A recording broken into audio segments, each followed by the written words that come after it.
And with the Pledge of Allegiance. We'll have Edith Sherman come in.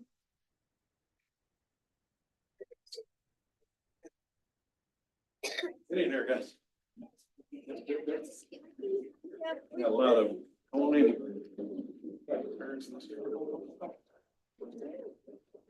Man, we brought a truckload.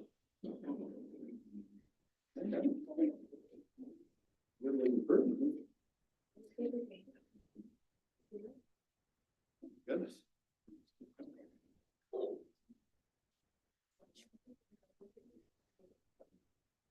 Come on, guys.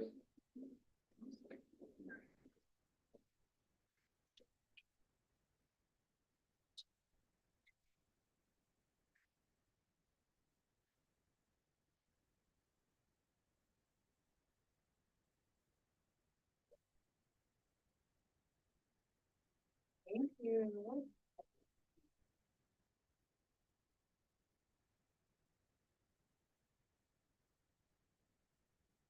Hey, ready? Yes. I For which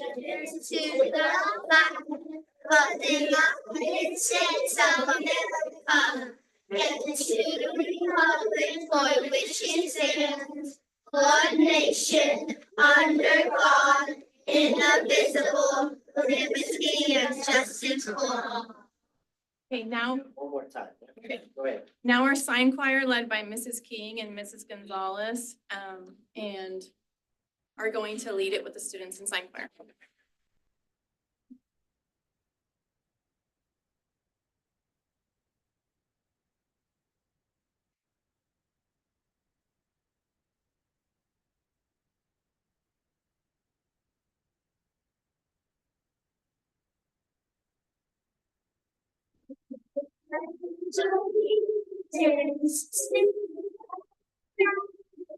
The United States and to the republic for which it stands, one nation under God, indivisible.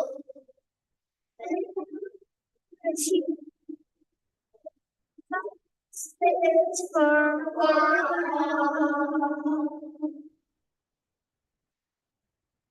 Now, Mrs. Make's class is gonna say it in Spanish. You can join along, board members, if you want to with your paper.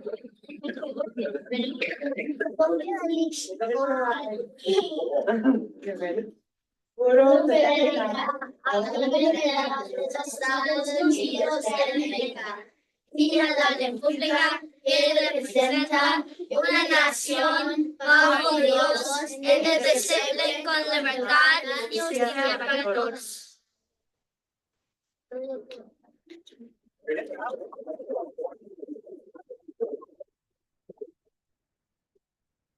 Let's get a picture, so everybody just back up, turn around and back up to the table and face that way. Back up there. Don't come forward. Right here, right Don't here. let people come out, but there is not gonna be no room. Hey. I think you can stand up front. Kindergarten, first come to the front. Little people in the front. Good, man. Hey, you did great. Great. There you go, just like in the back.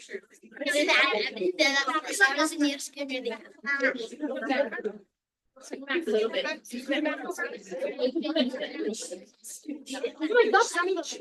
You like each other.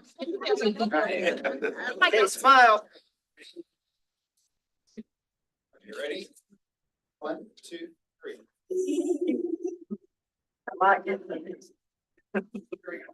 Okay. Good job. Good job. Thank you very much. Thank you.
All right, we'll move on to item B on the agenda, silent reflection. Take a moment of silence.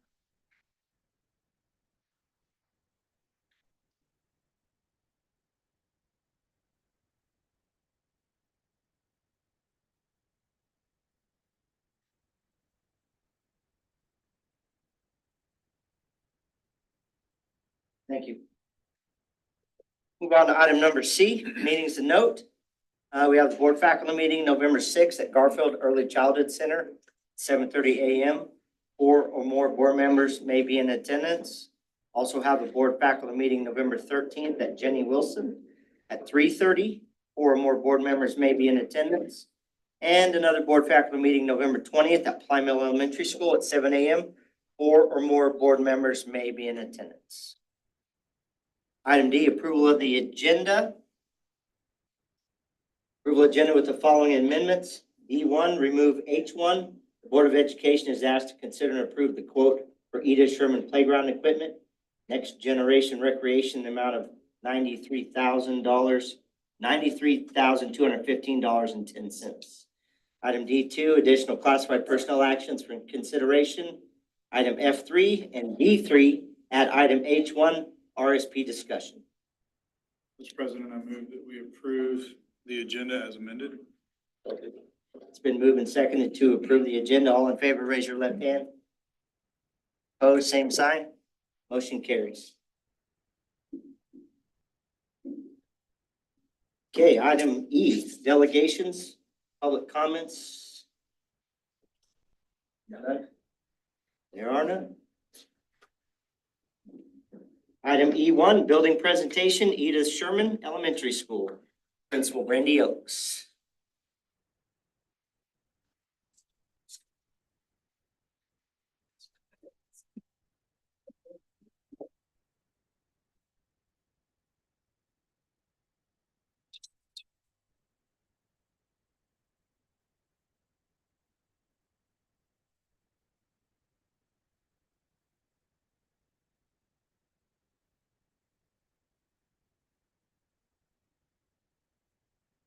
Well, thank you for having Edith Sherman here this evening to do the board presentation. Today we have presenting our Student Lighthouse team, which we started when we started Leader in Me. We also have our Student Lighthouse team committee members here. It's led by Mrs. Katie, Mrs. Miller, Mr. Garcia, Mrs. Brown, and a few others that couldn't come this evening. And so what we're going to do is we're going to show you through our habits how we are leaders and how we're using Leader in Me to grow as leaders and be the best student that we can be. So with that, we'll start with habit 1. We're gonna go ahead and introduce ourselves first, so we'll all just say our lines. Go ahead, you start out first. My name is Roman and I'm in 4th grade. Okay, My name is Jose and I'm in 3rd grade. My name is Penelope and I'm in 3rd grade. We have a move. We have a vote. My name is Glenn and I'm in 3rd grade. My name is George and I'm in 3rd grade. My name is Evan and I'm in 4th grade. My name is Yaneli and I'm in 4th grade. My name is Jacob and I'm in 4th grade. My name is Olivia and I'm in 4th grade. My name is Mia and I'm in 4th grade. My name is Diego and I'm in 4th grade. We have implemented Leader in Me at Edith Sherman to support social and emotional learning. Through Leader in Me, we practice the 7 habits of happy kids. These habits nurture leadership at our school. We had implemented a student lighthouse team that takes the place of traditional student council. The student lighthouse team ensures that student input is used for school-wide and community projects and events. As the student lighthouse team, we build and develop our leadership skills, take ownership of our school, build relationships, and serve as models for all students. We are going to share the 7 habits of happy kids with you this evening. Habit 1, be proactive. You're in charge. I am free to choose and I am responsible. At Edith Sherman, we practice being proactive by following our 1 rule of school rule. Helping others when they need help and taking responsibility for our actions. We stop, think before we act and use proactive language instead of reactive language. Habit 2, begin with the end in mind. We make a plan. We set wildly important goals as a class and individually. We record our goals in Leader in Me portfolios. We set lead measures to work towards our goals. We have accountability partners to help us reach our goals. We celebrate our success as we meet our goals. This helps us plan for the future and think about who we want to be when we are older. Habit dream. But first things first, work first, then play. We focus on getting our most important work done first. When our work is complete, we can help others who need support. We choose to focus on priorities, then we enjoy free time. When the work is complete, we plan ahead, and many of us use agendas to help us focus on most important work. Habit 4. Think win-win. Everybody can win. This habit is about building trusting relationships with other people. It helps us to be fair and to understand that we have to consider other people's feelings. We treat others respectfully and demonstrate kindness and courtesy. This fills their emotion bank account instead of taking away from it. At Ida Shoreman, we help others by taking turns cleaning up during lunch, participating in school clubs and activities. We also demonstrate responsibilities, behaviors for younger students. Habit 5. Seek first to be understood, then to be understood. Listen before you talk. We need to understand others first, then we can work together and help problem solve. We also have to know how to express ourselves so others understand us. We practice all listening and communications skills with partners and in small groups. When we practice habit 5, we can try our best to help others and others can help us. Learn empathy, respect, and to have courage to respectfully seek to be understood. Habit 6. Energize together in battle. Incentivize by valuing our differences and building on each other's strengths. We have leadership roles in all classrooms, building wide and in clubs. Everyone has a genius and everyone can be a little at your sermon. By standardizing, we can come up with a good alternative that works for everyone. Everyone has a voice and then we make the best choice. Habit 7, sharpen the saw, balance feels best. This habit is about having fun, finding balance, and taking care of ourselves. We can't do the most important work if we don't take time to take care of our body, mind, spirit, and heart. If we need a break during the day, we can use classroom calming corners or the sensory room to balance ourselves before going back to work. We also have our counselor, Miss Miller, who provides lessons and a safe place to help us take care of ourselves. At Ida Sherman, we celebrate each other through positive referrals, class rewards like eating with the teacher and having fun spirit weeks. Of course, recess is a great place to synergize and balance our days. In conclusion, we would like to thank you for letting us share the 7 habits of happy kids with you. You are welcome to visit Edith Sherman anytime. Do you have any questions?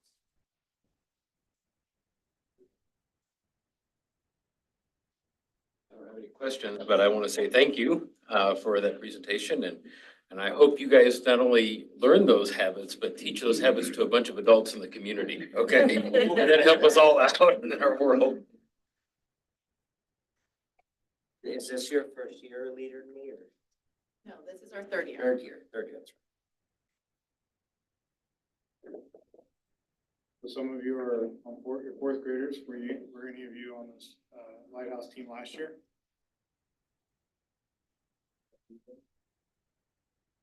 What's that? This is my first year. First year? Well, I want to tell you, what's that? And last year. Well,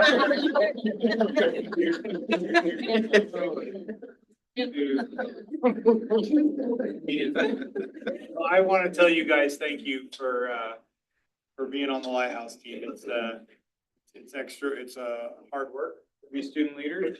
It's a lot of responsibility, and I appreciate you guys for being willing to do that and set a good model for all the kids in your school. I agree. Thank you. Thank you. Thanks, guys. You did a great job. Thank you.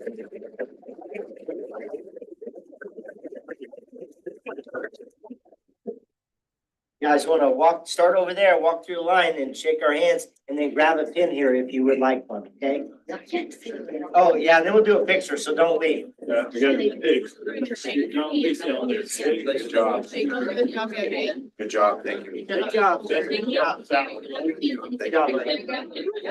Good job. Good job. Grab a pin. Good job. Good job, buddy. Good job. Good job. Thank you for having us. Way to go. Good job. Good job. Anytime, bro. Yeah. Thank you. Yeah. Good job. Thanks for coming. Thank you for having us. Thank you. Thank you so much. For having us. Thank you. Good to see you. Yeah, let's wrap back around. So Mr. Weiss can shake everybody's hand. Let's wrap back around. No. Take home. We're gonna get a picture, babe. Yeah, we'll come around in a second. We'll come around. Yeah. Thank you. Great job. Second degree. It's her. It's a good job. Thank you so much. Thank you. Thank you. Thank you, guys. Okay, Picture. now, Good pick. thank you. Are we gonna have the same poster holders? Mia Yeah. and Diego, okay. Okay. Okay. Turn around, face it. Face Mrs. Davis. Face Mrs. Davis. And they're saying, yeah, we don't like very. There we go. That's nice. Where's the cheese? 1, 2, 3. Cheese. Hey, now. Good job. Thank you very much. Thank you. Great. Thank you, Tigers. Good job. Yeah. Good job, guys. Good. Really enjoying your parents. Okay, good job. Not be the picture. Good job. Yes, mom's for saying. You did great. Thank you. All right, guys. Well, have a good day. Good, bud. Good evening.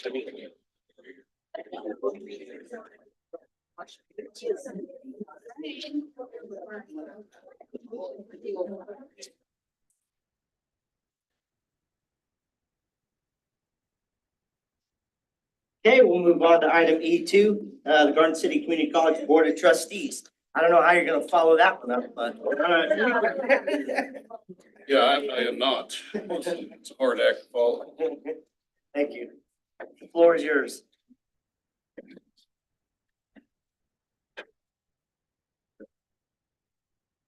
First of all, thank you for the opportunity to visit with you tonight. I think I know most of you there, but just for the record, my name is Ryan Ruda, and I have the pleasure of serving as president of Garden City Community College. Tonight, with us, we have our board members, and I'll let each of them just stand and introduce themselves that are with us tonight. Hello, I'm Marilyn Douglas and I've been on the board 15 years. Shanda Smith, this is my 5th year. Jane Clifford, my first year. David Rupp, 5th year. Leonard Hitz, almost 8 years. Oh, you'll do it. Okay. So just a little bit about kind of the purpose and the premise for what brings us here tonight. We've been embarking at the community college, really looking at how it is that we can further engage and build upon the relationships with each of our service area high schools. So a lot of what we want to talk about tonight is really looking and having some dialogue for how we can strengthen and really further embed the strong relationship that already exists with USD 457, but also looking at ways to talk through with you on how it is that we can further grow that relationship and strengthen a lot of what we're doing. You know, I commend you for the presentations and what it is that we saw tonight there, because there is great work that's happening here in this school district. And I think those presentations just really kind of shine a light on things that are happening. But a part of what we're going to just go through here briefly with you is talking through some of the initiatives and the things that we already have in place with 457, just to pride and kind of make you aware of that. And then really just lead into some conversations about possible data sets or things that we can be looking to provide feedback back to you as board members on things that may have relevance for decision-making, reports, accreditation standards, and things of that nature as well. So really at the end of this, just want to have some conversations for how it is that we can put some of those practices in place and again, to strengthen what we have in place with 457. So if you go on to the next slide there, please. I can control it. Down. You gotta be smarter than that long.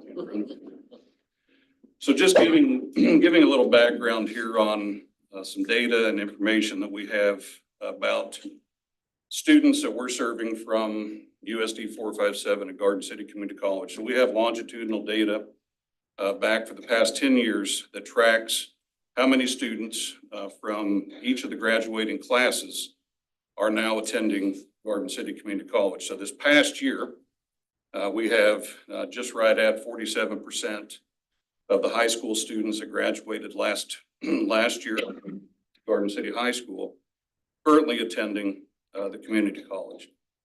So, as we go into this, I think really just kind of, again, as we're thinking about data, thinking about things that have relevance and importance to your work as board members, trying to really build the story and help us with being able to look at how it is we can improve decision-making, report writing, and relevance for accreditation. Just a few other demographics that I would point out there from Garden City Community College as of this fall. Currently, 67% of our student body this fall semester are Finney County residents. So 2/3 of our student body is comprised from Finney County. And 15% of our overall enrollment is comprised of dual credit. So students that are taking high school college credit classes.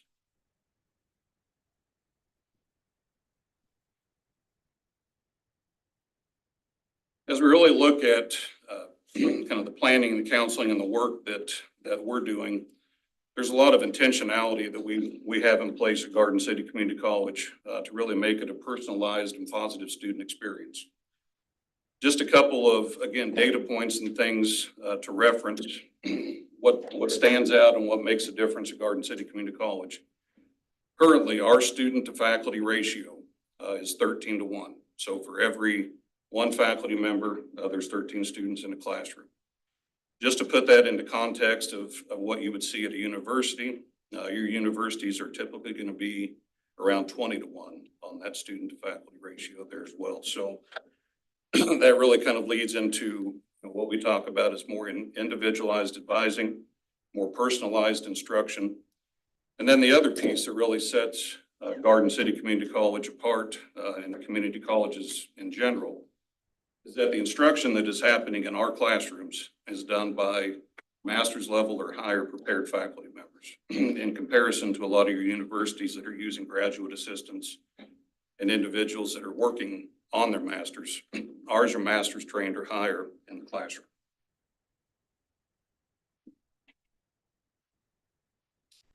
The ultimate goal that we have, obviously, is student success and preparing students for graduation. But one of the things that, I think is many times remiss is that not every student comes in with the plan and the goal of transferring on to a bachelor's degree. Many students come in and they want to be able to receive a certificate. They want to be able to receive a technical degree that leads them out into workforce. So when we talk about graduation, we're really looking at the conversations that we're having with students, more of that individualized counseling and planning that's happening, and trying to gather and ascertain what is it that the students' goals are, and then helping to be able to reach that goal. So as we're talking graduation, just a point of reference, there are 19 community colleges in the state of Kansas. Garden City Community College is one of 19. We have at Garden City Community College, over the past 5 years, the highest increase of graduation rate of any of the 19 community colleges in Kansas. And a lot of that is because each of the programs that we have in place, whether it's on the technical side or even on the transfer side, we've built different on-ramps and off-ramps to have in place where if a student's just looking at being able to have a certificate, there are opportunities for them to be able to have that. Think about construction trades or welding, ag. There are different on-ramps and off-ramps that are industry aligned and help them to be able to meet credentials and receive credentials that help them in the job field and in the employment field. The other piece is that as we're adding new programs, and we've added 5 new programs over the past 5 years in robotics, cybersecurity. This semester we added crop science. That's each of the really kind of the premise that we look at as we're putting in new programs is how we can have different on-ramps and off-ramps on the certificate and the degree side that meet students where they're at.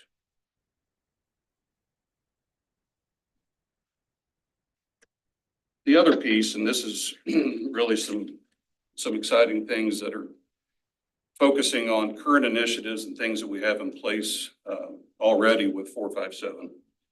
Talk about how it is that we eliminate barriers. And a lot of the barriers that we look at and that we work to address really focus on access and affordability. How can we increase access to higher education, but also keep it affordable or address affordability? Those are the 2 biggest barriers that we see from students, that we hear from students that are barriers and hinder being able to move into higher education.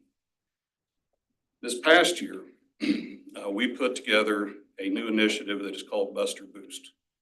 And the Buster Boost initiative is one that 457 embarked on along with our other service area schools starting this fall, which really looked at how it is that we can increase access to higher education through dual credit.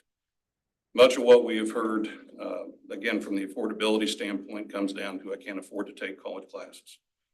Buster Boost is a program that we put into place where students that are on free and reduced lunch will be able to access dual credit classes, tuition and fee free. So again, this eliminates barriers and helps to increase access that students have. And with this, we've seen a 15% increase in our dual credit enrollment across all of our service area high schools because of this. One of the other initiatives that we've had in place for the last several years is also making scholarship dollars available within the school district. So the college provides dollars that the high school staff will award to students for dual credit. So this current year, we have $22,000 that we have allocated to be awarded by the high school counselors and administration. For students that may not qualify for the Buster Boost, there are still some scholarship dollars that help to offset the cost of taking dual credit classes through Garden City Community College. And then this December, coming up, Garden City High School always has a large number of early graduates. And so we have put together a scholarship initiative this semester as well, where we will have $23,000 in scholarships available for students that graduate from Garden City High School this December to incentivize and help them be able to transition into college classes in January at Garden City Community College as well. So again, a lot of what we're talking about are programs that exist, but also want to be able to kind of help stimulate some of the thinking and the conversations that we'll have here at the end about what are other ways that we can continue to improve and enhance what we're doing to help the school district, as well as data and things that we can provide feedback to you on as well.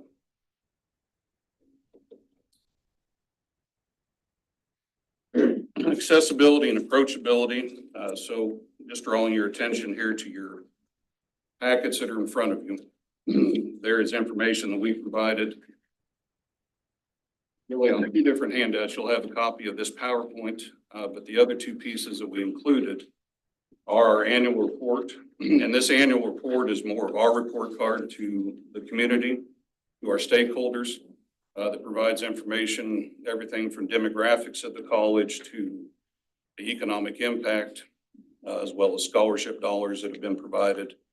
And then just different stories on programs and student success that highlight the work that's being done at Garden City Community College. So you have a copy of our latest annual report, and then also a copy of our economic impact data last fall We've conducted an economic impact study of our service area, really just to look at what is the value that Garden City Community College brings. Two different pieces of data that I'll just draw your attention to there with on that infographic sheet. One, Garden City Community College provides a $124.5 million economic impact to our region. Our service region is 7 counties that surround Finney County. So $124.5 million economic impact that the college provides. And then the other piece, which I think really helps to tell the tale of the benefits derived from Garden City Community College, are at the very bottom left of that infographic. It says that Garden City Community College graduates will earn an additional $17,100 in annual income versus students with only a high school diploma. So again, there's value added from students that are graduating and earning their degree from Garden City Community College. With that, I will turn over the rest of this here to Dr. Marilyn Douglas.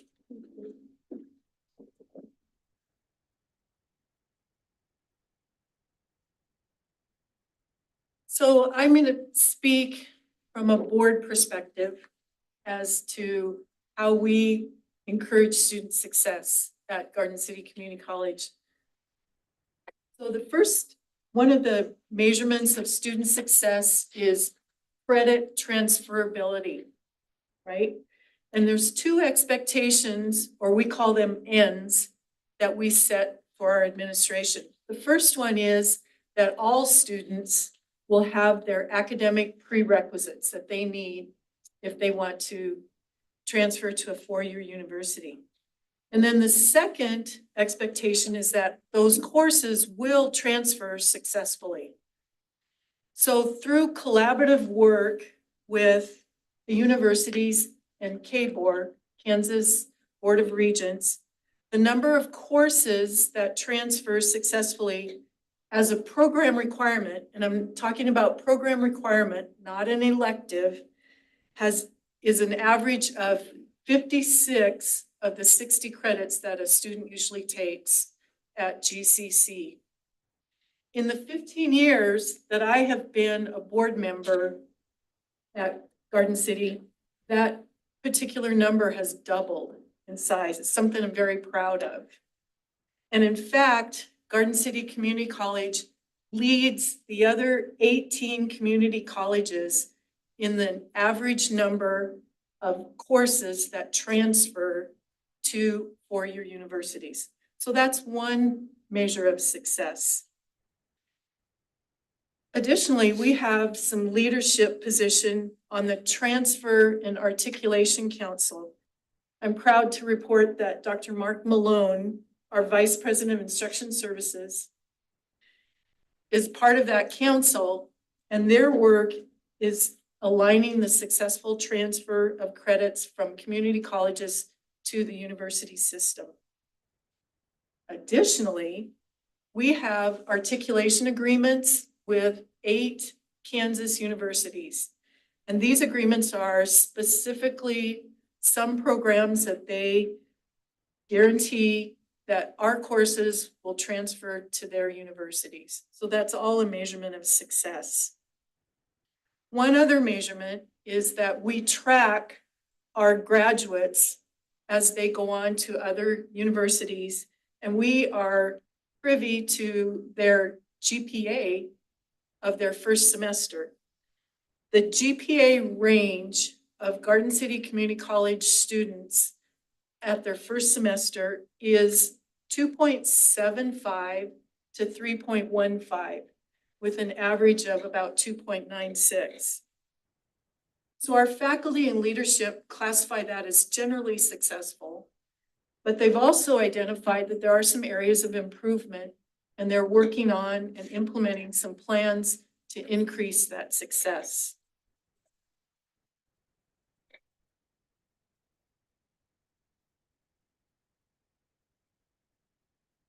There we go. Did I go backwards? Yeah.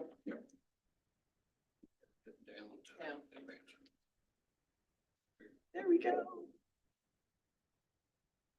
Transparency is one of our core Buster values. From the board perspective, we set the expectation that there is clear communication to students, to their families, to faculty and staff, and to our owners who are our community that we serve. Transparency strengthens community relations and it encourages engagement. That's why we are here tonight, because we want to connect and engage with you to talk about community educational needs and issues. So we are setting this commitment and setting on this journey to partner with our service area school boards. At this time, I just want to say thank you for your time and your commitment to support community education. As school board members, you have unique insights and connections with the communities that we all serve. And we see tremendous value in collaborating with you as we aim to accomplish our shared educational goals. By working together, I believe that we can build trusting partnerships that will respond effectively to the evolving needs of the students and families in our area. So we also wanted to say and express our deep appreciation for your dedication and your passion that you bring to those roles. Your efforts in fostering student success is invaluable. And we look forward to supporting your goals alongside you. So at this time, I'm going to say it's time for us to quit talking. And we want to be the listeners. So we'd like to hear your thoughts and feedbacks, any comments. But specifically, we are looking for that data collection that you might be interested in that would help with your accreditation needs. Or maybe you have heard in the community of some educational needs that we need to look at. So we're here to listen, learn, and discuss. And we hope that you can share some insights with us. Bring it on. I think we have a good relationship. I know Drew has worked really hard to try to foster those relationships because there is a lot of value and success on both ends if we can accomplish the dual credits, and the scholarship thing's amazing to help those people. And I would my one suggestion would be that we're in a kind of a transitional phase right now with superintendent search that's gonna start and all that. I don't want it to get lost and get thrown in, under the table somewhere. So I think whoever we choose, there's that kind of go-to designated person that, and I know Drew, you've done it a lot in the past, but I don't know who that is that takes on that role, but I think somebody needs to be identified as that person that you can go to if you have any questions, comments, ideas, whatever. Also, so.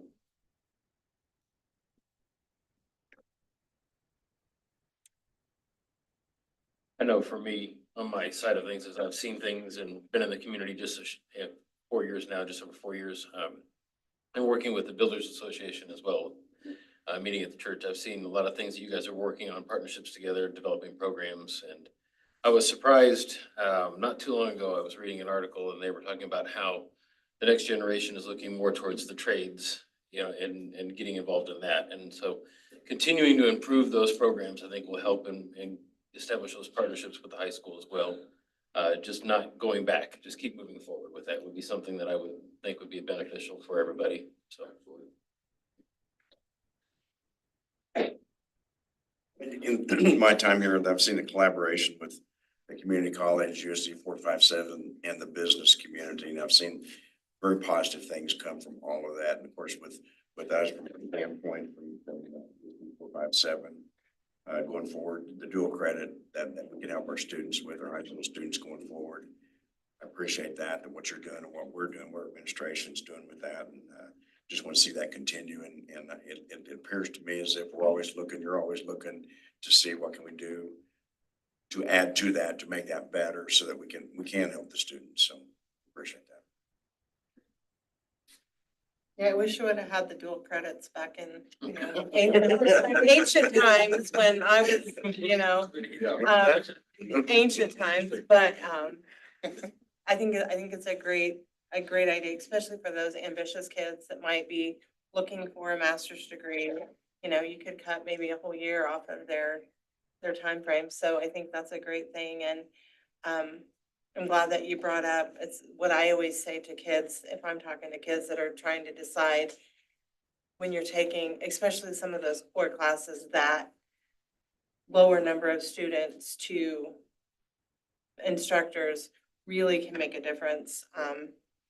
And that's a benefit to the kids. So. In your board packet, there is a business card with our names and a couple ways that you can contact us. We really encourage you to use that and share your ideas. Sure. On the high school side, and of course Steve is not here, but Miss Ming is, she might have to step up, and Drew knows quite a bit about it, but when a student gets 12 dual credit hours, whether they're in high school or over, the likelihood of completing an associate's degree and going back to it has real value. You just show 17,000 annually for the entirety of their life. And then of course, if they continue to get education, they're going to keep moving forward. But if they get that initial 12, the data shows that they're going to get an associate's. And that's just going to be, if you come from whatever situation you come from, 17,000 annually matters. So it's going to help. And then more times than not, if I got my associates, then I go ahead and go bachelor's. So, and Steve knows that, the high school knows that, Miss Ming knows that, but we definitely want to keep that moving forward. For sure. So we definitely have a good relationship, and with GC3, and want to keep doing that. Yeah, because that'll benefit our students. That's all it's going to do, benefit the community and our students. So. Yeah, I think my last piece that I would just say and close with there, I mean, just as a commitment back to you, I mean, we don't want this to be just lip service where we're coming in and saying, that we're going to deliver on something. There is an accountability piece to where over the course of this next year, our plan and intention is to build out more of a data feedback report that will come to each of the school boards starting next fall. So if there is some data sets, if there are some certain things that you would like to see, we want to make sure that we can individualize or try to meet the needs that are specific and help USD 457. But a lot of what we'll be providing are just going to be some enhanced data pieces about how your students are doing at Garden City Community College, majors that they're going into, and just a lot more of the detailed piece that helps you and aligns with some of the accreditation aspects that you have to report on there as well. But as Marilyn said, anything that you have, get a hold of me. You can reach out to the trustees directly. But just appreciate the opportunity to talk and figure out how we can further build on the success that we had in place. Thank you very much. Thank you, guys.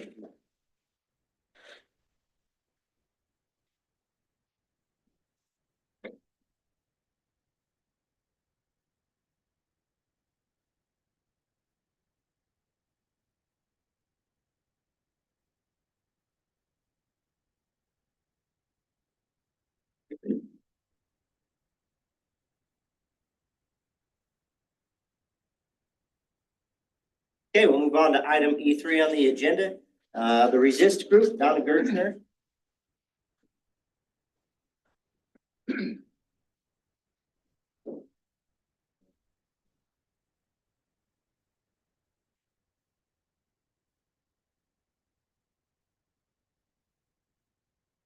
Come on up, guys.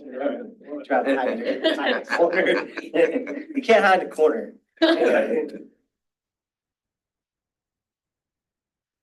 Okay, I'm Haley Brown and I'm a senior at Garden City High School. I'm Grady Gleason. I'm also a senior at the high school. I'm Caitlin Barrett, also a senior. I'm Jocelyn Flores, also a senior. I'm Livy Ming, I'm a sophomore. I'm Riley Sekovic, I'm a senior. I'm Addison Siva, I'm a senior.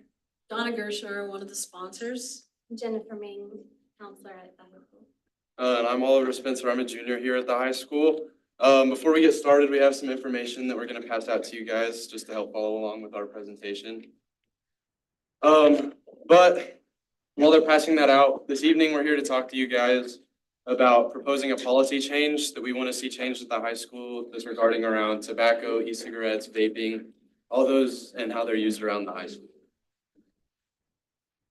So more times than not, when a student walks into the bathroom at Garden City High School, there is a smoky smell of fruit, candy, or sometimes straight weed. Students who are just trying to use the bathroom are being exposed to these harmful chemicals from vapes because of others' inappropriate choices and actions. Today, we would like to talk to you about changing the high school's current policy for discipline so that students will be educated on the subject and learn how harmful smoking and vaping can actually be. They will be encouraged to use a cessation program on their first offense and use that same cessation program on their second offense. One of the quotes we pulled for this evening comes from the Kansas State Board of Education. The first one reads, the KSDE cigarette/vaping task force recommends a disciplinary approach emphasizing education on the dangers of these products with the goal of cessation. And then the second quote says, administrators are encouraged to consider the severity of the offense as a factor in determining the level of discipline imposed. In cases of students caught selling or distributing e-cigarettes or components of ENDS, which stands for Electronic Nicotine Delivery System, the school district should consider accelerating the level of discipline, including the notification of law enforcement. Our suggestions are added to the following from the Kansas State Board of Education and Garden City High School's current policy. Our first offense recommendations are as follows. 1, confiscation of tobacco products. 2, the notification of parents and/or guardians and law enforcement as appropriate. Number 3 is in-school suspension with a minimum of 3 days. Number 4 is students will be given a 2-week period to complete education training on vaping. If not completed within this time period, the student will have to complete the training with school administration or school counselor supervision. Certificate of completion must be provided and information provided about cessation programs and resources. And number 5, students classified as not in good standing until all requirements are met, thus not allowed to participate in or attend school-related activities, extracurricular activities for 2 weeks. This 2-week period will be extended if the training programs have not been completed.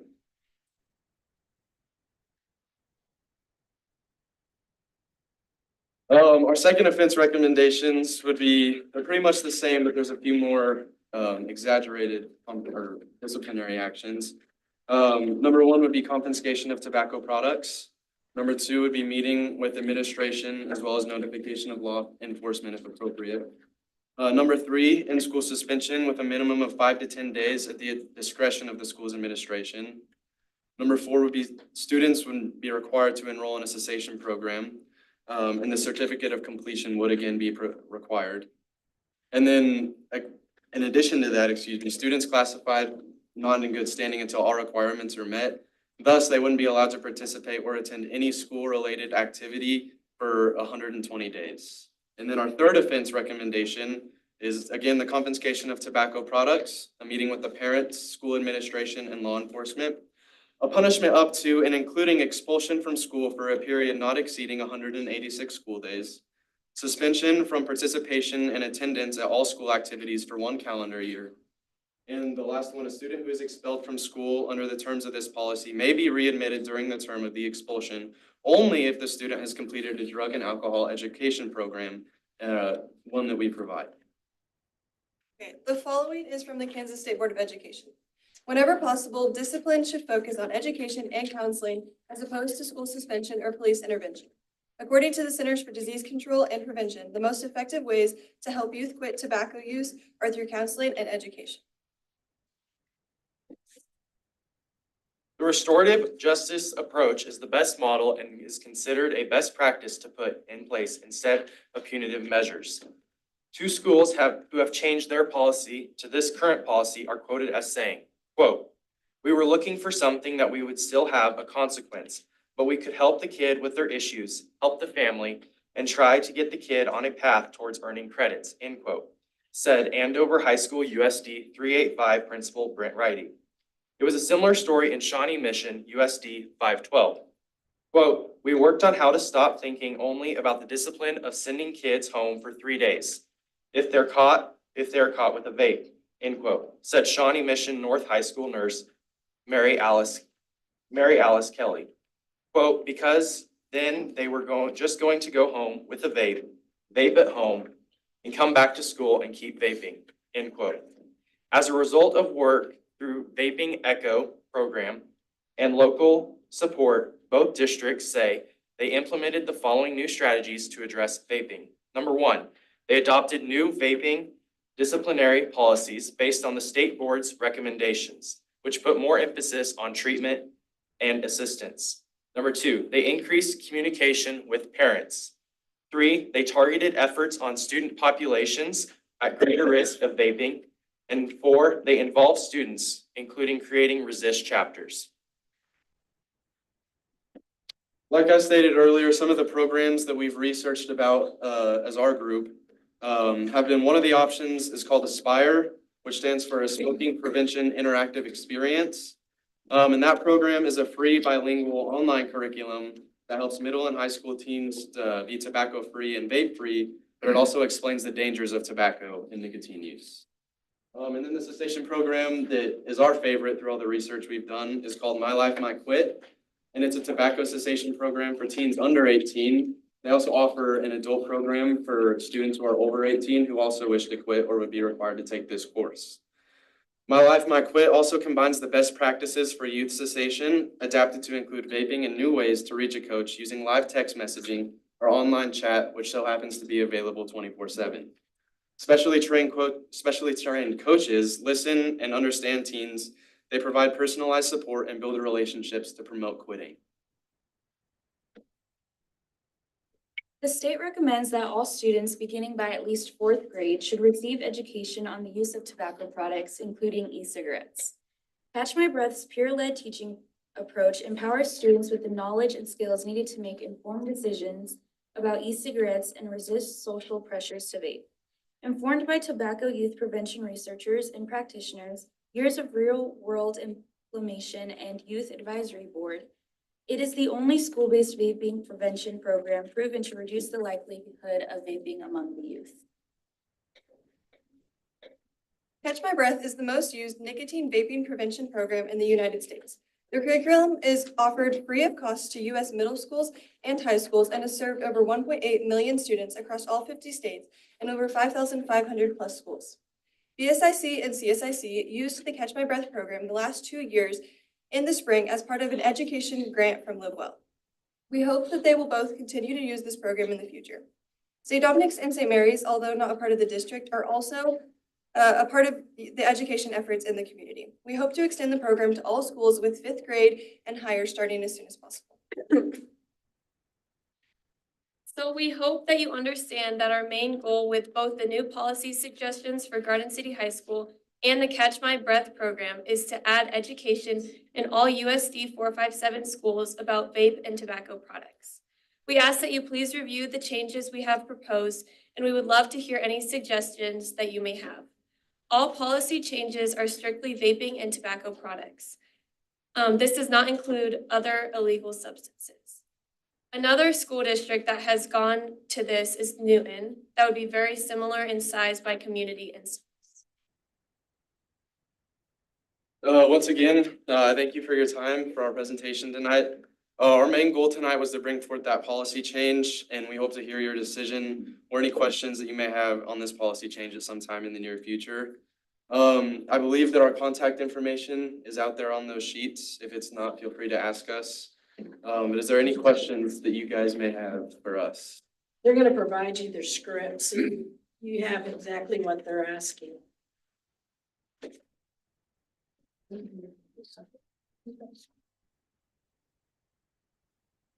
We did make extra because we didn't want to kill more trees.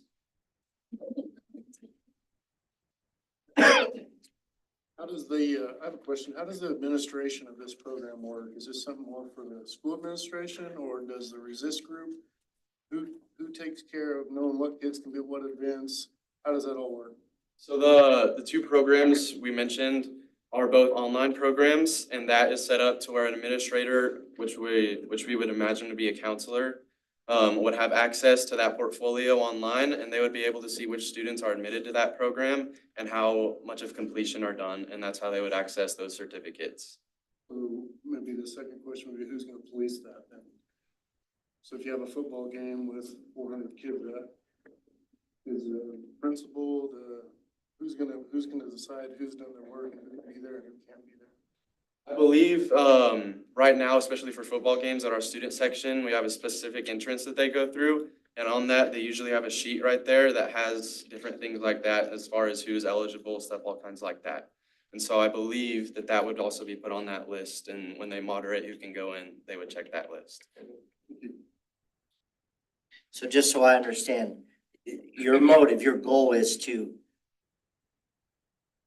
not catch more violators. You're just trying a different approach at trying to deter. Correct. Yeah, our goal is to, as far as talking to Ms. Ming, we've already done a great job at catching people in that. But the thing that we feel that we're failing at is educating and prevention. And so our goal is to change that policy so it's not just a strict punishment, as to where students are able to get that education to keep them from returning to those old habits. Do we have those alarms in the bathrooms? You know what I'm talking about? Yeah, a couple schools, I'm not sure if. The they've chief been has it. installed. I don't think Garden City High School does. We don't have Garden City High School. The Chief chief does, I does, think Cage, Cage does. Mike, and Horse Code. I would like to speak about those alarms. What they found in our schools is that by the time the alarm goes off and somebody goes down there to check it, it's too late. So, Kansas Department of Health and Environment do not recommend those because of that situation. It's just too hard to, determine. Yeah, exactly. Any of these programs, now, I'm just trying to listen to make sure I caught it all, but I know catching them earlier is always better, or not catching them, but prevention is always better than catching them, right? That's what we're talking about. So the programs you're talking about, are they elementary level programs as well, or are these just, I thought I heard you mention middle school and high school. Catch My Breath can go clear down to kindergartners. Okay. But what we're suggesting, we start them at fifth grade, Okay. Where they kind of understand, but the curriculum will take it clear down. Okay. If you guys so desire to use that. It is a free curriculum. It is SAMHSA approved. And, our schools, we kind of put it in the schools a couple of years ago. And the fifth and sixth grade centers, offered them a stipend if they taught it as part of a health program. You know, I think it's a good start, but, we would like to get it in all of the fifth and sixth grade classes, because we just put it in the two centers. I just remember taking, when I was in, I think I was in either fourth grade or fifth grade, they brought the black lung into my classroom, and I was like, Yes. No, I don't want it to be that way, and so that kept me from doing it. Right. That's just personal experience. These guys go every year to different schools and they do a presentation and they bring the black lung. They So all like the healthy lung versus the black lung. they just did that last week, so. What would you say is like the average age that a kid would start vaping? I know they've caught a few in the fourth grade.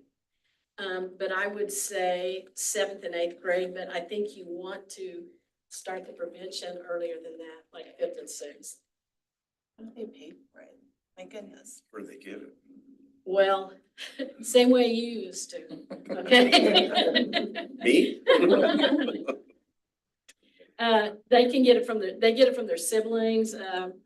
They'll buy it from somebody, I mean, that's selling, before the level changed when you could buy it at 18. 18-year-olds were selling them in the schools, which, of course, you know, we were involved in getting that changed to tobacco 21. This particular group, some that are already gone, but this particular group made that happen here in Finney County. And I'd imagine they do it the same way that they did before. They steal it from their mom and dad. They steal it from their older siblings, any way that they can get it.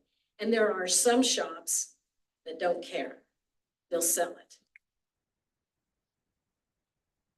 You talk a little bit about what options kind of currently exist in our community for tobacco education programs and cessation programs for the students to take if they are on these offenses. If they're caught in schools currently. Yeah, so if they have to go through, like, what resources exist currently in the community or for students to take? As far as I know of, right now, we have a generic program that's both alcohol and tobacco that isn't not strictly enforced that the counselors will provide. And it's talking to Miss Ming, a lot of times it's hard for them to catch up on that. And there's no punishment if they don't complete it as of now. I'll answer that question for you. So most students will take a class offered by Community Corrections. That's where they're referred to go. Every student that is caught vaping is referred and given the information. It's a free course, free education. Not necessarily any follow-up is done to make sure that they've done that. There's no consequence for not. It's just something that we encourage them to do. Do you think we have enough resources currently to be able to handle this if this policy were to go into effect as recommended?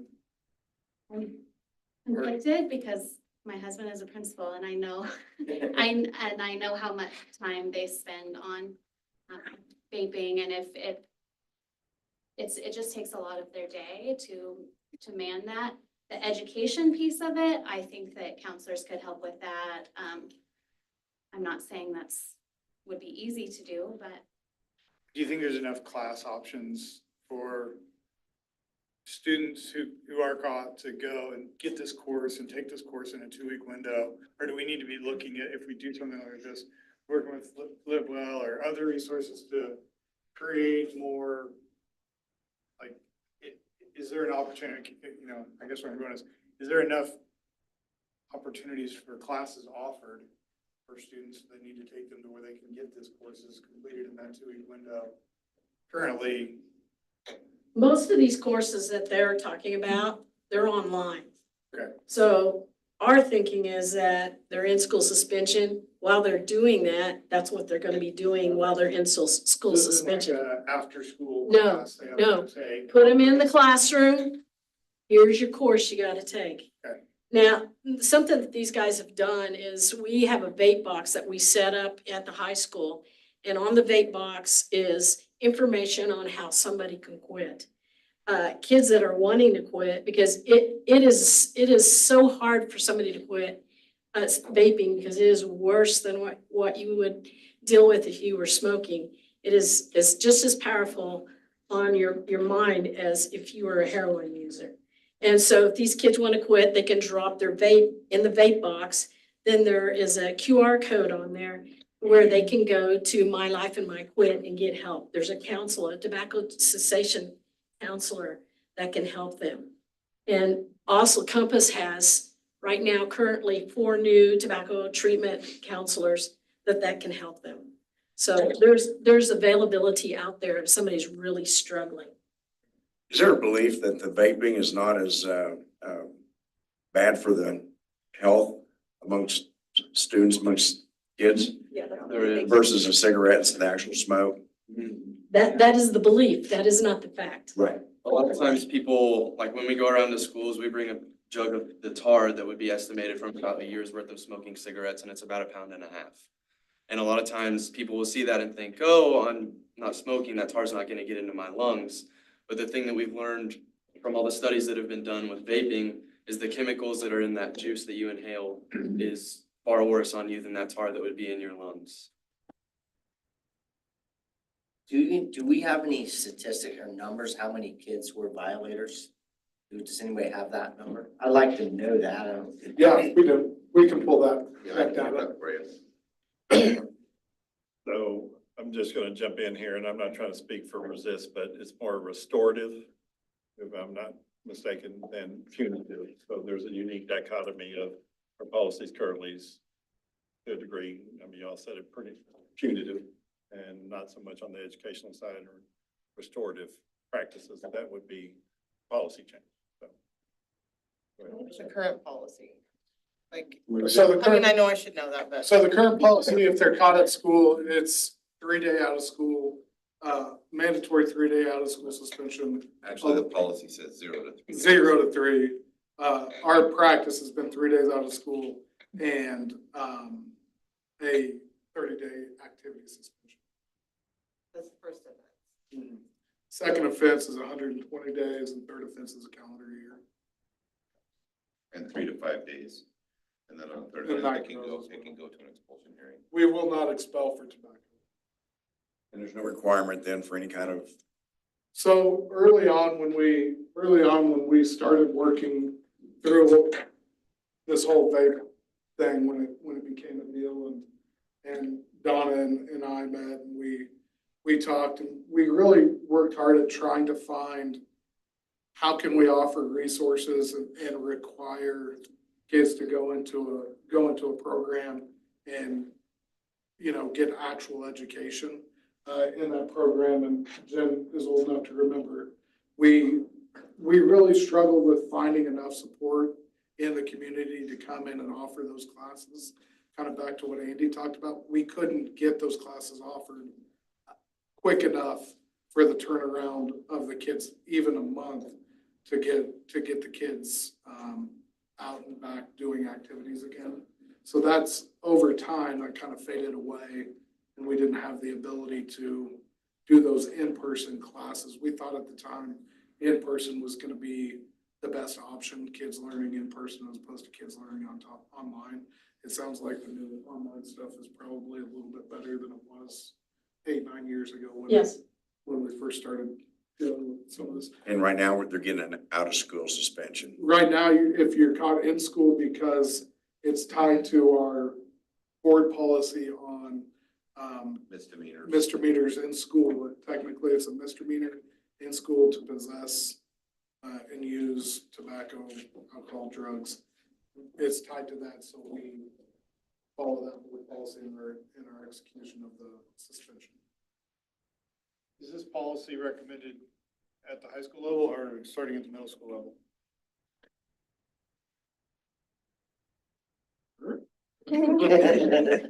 I would think you would take it down to middle school, quite honestly. I mean, if this kid is starting vaping and he's in middle school, he needs to go through that first education piece. And he may need to go through cessation.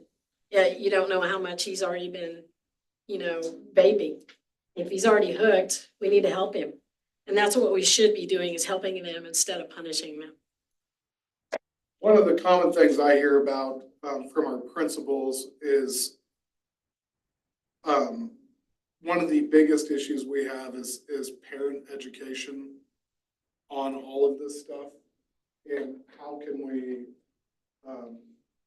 we mandate parents to also get that education? Because one of the big issues we run into as school administrators, we can work our tails off for 8 hours a day, but then they're at home for another 16 hours a day. So what can we do to bridge that gap with parents to make sure that parents also understand all the ramifications of vape?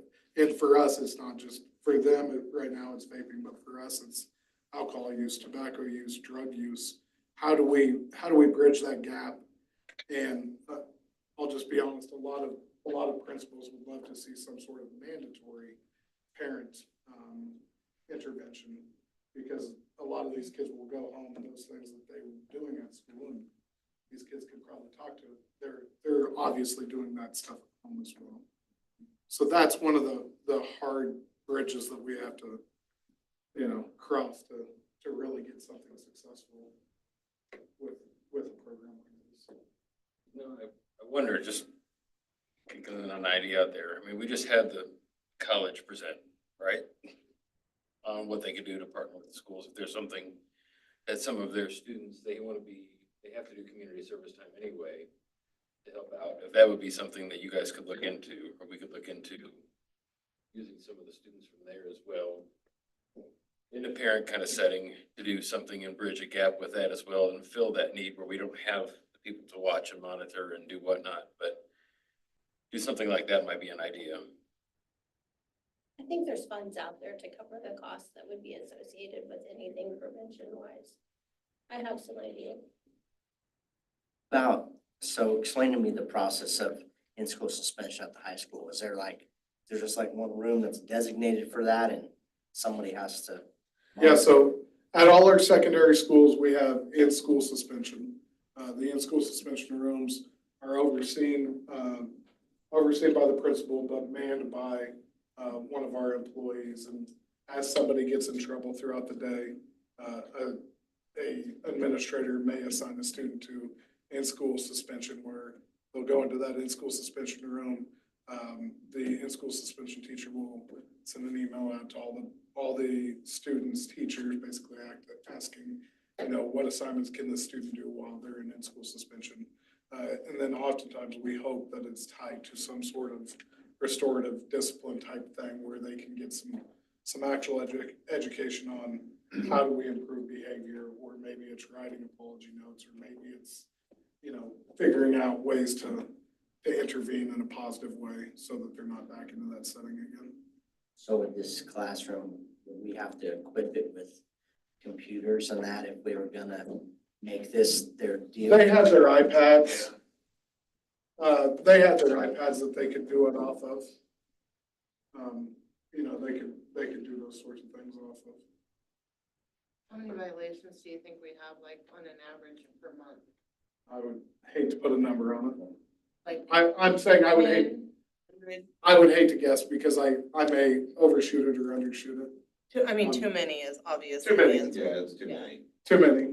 And that's not even, Those are the ones that are yeah, caught. I'll walk past the boy bathroom, I'm like, I holler and I smell in there, I know what you're gonna do, and what am I supposed to do about it? Like, I can't, but they all walk out and, it's too many. One of these days. So if there was like 50 kids in school suspension, could we handle that? No.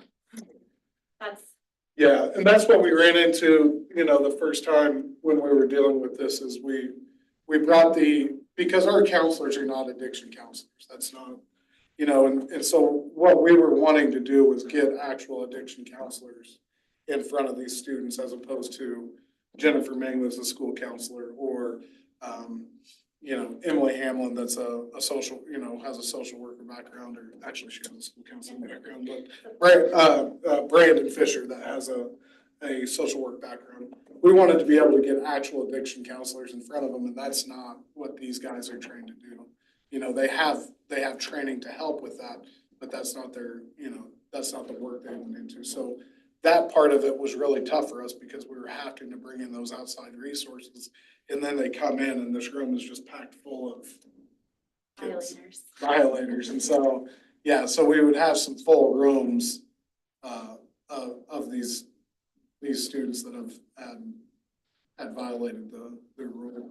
we started it before there was it was right at the beginning, I feel like. of Yeah, the vape. 2018. Yeah, so the education wasn't even vape oriented, it was more tobacco drinking oriented, but it was just what we thought it was a good idea to bring them all in. Or to bring them in and our kids there so we could make sure they were doing it rather than saying, okay, this class is on Saturday, let us know how it goes. So this was our way, and then it kind of backfired on us actually. Yeah. Right now, there is tobacco treatment specialist training, somebody that can talk to somebody, basically a therapist. And there are some classes getting ready to start. There's scholarships available. I did send that information to your nurses, hopefully to get maybe some of those ladies trained in that. So if somebody does come in that needs the extra help, there'll be a tobacco treatment specialist on hand that can help. I myself am a tobacco treatment specialist. I went through the training a few years back. I haven't practiced it. We tried to get it set up at the hospital, but with all the changes that have happened at the hospital, it got dropped on the back burner. But that's something that, I'd be willing to help with, obviously, and try to get some people scholarships that are in your part of your faculty here. So nurses maybe.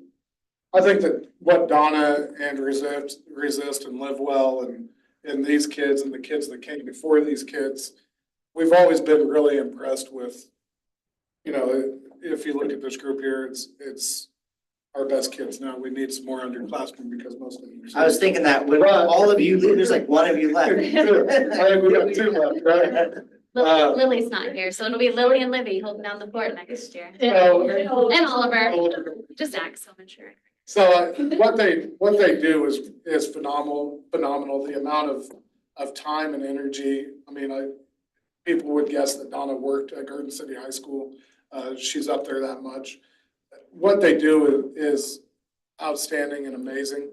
And they are making an impact and they are making a difference on these things in Garden City. And we do appreciate, you know, everything that you guys do, and we do acknowledge, you know, you guys spend a lot of time and a lot of energy and a lot of road miles to Topeka and work really hard, you know, to make a difference in Garden City. The hardest part for administrators is going to be the implementation of it, just with the sheer volume of work that, you know, just because of I mean, Donna knows, there's a lot of kids, these kids all know. There's a lot of kids that vape and there's a lot of kids that get caught, you know, and how do we manage that as administrators? Just that mass quantity. That's where all of us have to put our heads together and come up with an answer. Yeah, I think maybe utilizing some of those bigger schools that have already implemented this would be a good place to start. Maybe talk to them and see how they've managed with it. I think that would help you immensely. How effective for you kids? How effective is peer pressure? I think peer pressure can work in positive or negative ways. Do you think you have an impact on kids when you speak directly to them, or do you get the, oh, you're just like uptight, whatever kind of comments? I think that we have a good impact on the students in our school because of like the different activities that we're involved in, and we show leadership more than just like being stuck up and like telling people what to do. Yeah, I don't know. I feel like people listen to us more because we show like good examples and. We could get 200 of you kids, like spreading the message instead of 10 of you, like that could be impactful. Well, and I think we have an impact and like at the high school, I think with last year implementing that vape box, we've had We've had a lot of babes turned in. Yeah, we have. I got bad news though for us. anyways. Well, the principals put them in there too when they confiscate them from the. Yeah.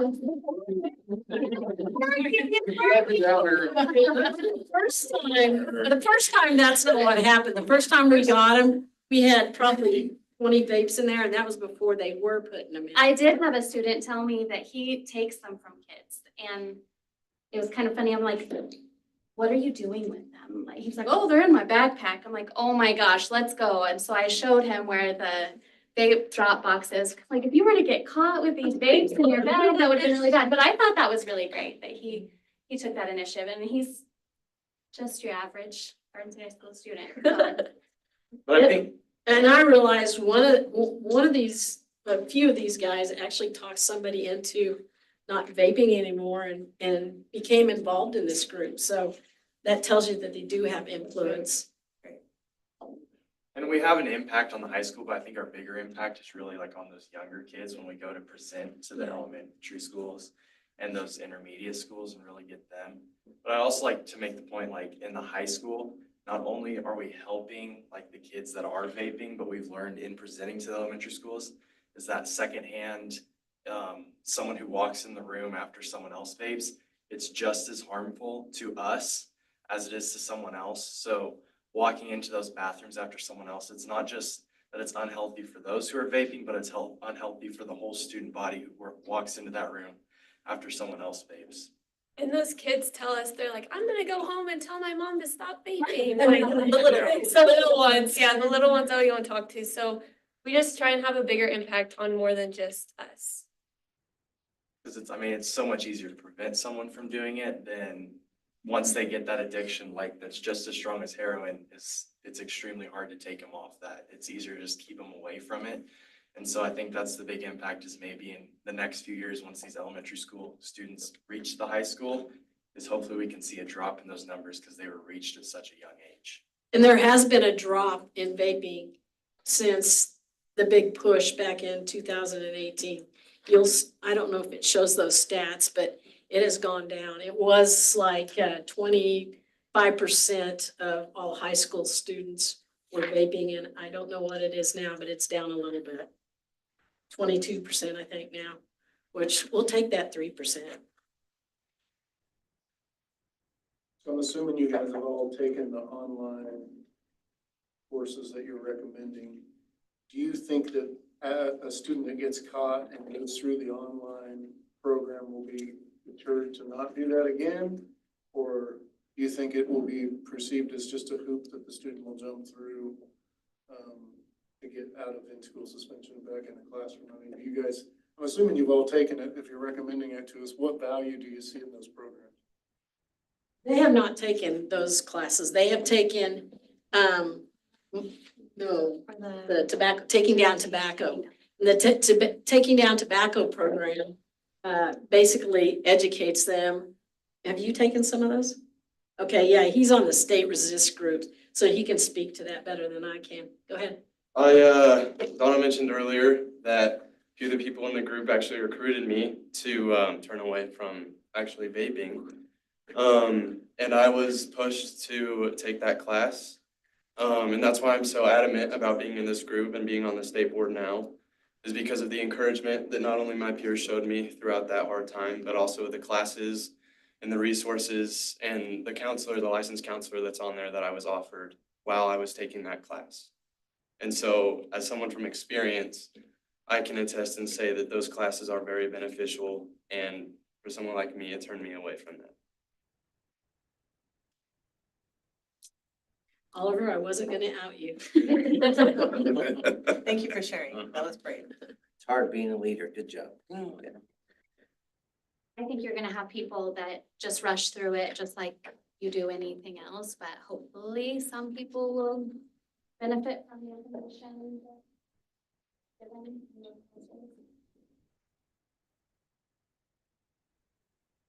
Yeah, that you're not gonna, there's gonna be the hardcores and you're never gonna change those, but we can deter some kids and help them. That's what we wanna do.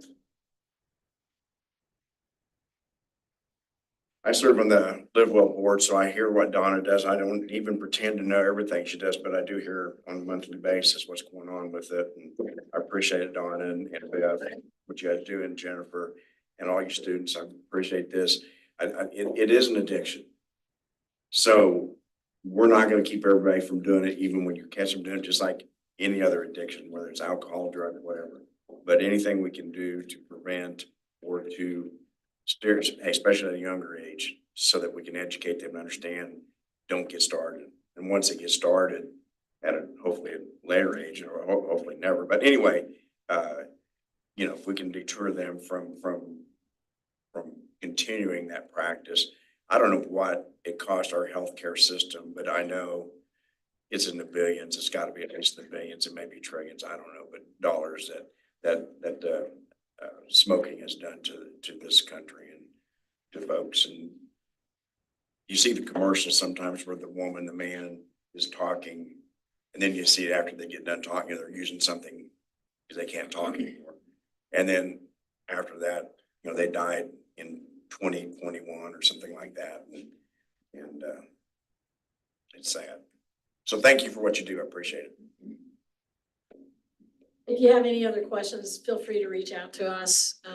We're here to help you understand what we're trying to do. So thank you for your time. Yes. You said, was it 2 school districts that are doing this right now? Was Newton one of them? And There's actually 3 that I gathered, and there's actually a 4th, Reno County. You can contact them. Shawnee Mission and Andover and Newton. Newton. And there might be some more that are on the verge of doing it. I've been talking with the other grant people that do the grant that I do in the other counties, mainly up north in Johnson County, but I'll get some more information and find out who else is doing it. And you don't have any idea how long some of those districts have been doing this? Shawnee Mission's been going a while, and so has Andover. Reno County, I think this is their 3rd year. So, Newton's been 2 or 3 years with Yeah. an in-person program too. right. So those would be districts we could reach out to and find out how'd Exactly. you get started, how's this work? What have you seen? What are some of the things we shouldn't do and should do if we were to do And this? I do know, like in Shawnee Mission, the head nurse, what they do is if somebody is addicted and the kid is having a hard time, they have nicotine replacement therapy. And the nurse will hold on to that for that particular student. When the student is really struggling and really needs a fix, then they come in and get either a half a patch or a pill, depending on what was given to them as far as helping them. But they hold on to it so they can keep track of how much they're using. Thank you. I appreciate it. Follow-up wise, I'd like to hear from the administrator, the high school and intermediate centers and the middle schools, get their feeling and feedback also. We could, and get those numbers for us. Thank you very much, guys. I appreciate it. Thank you, guys. Where's Tom?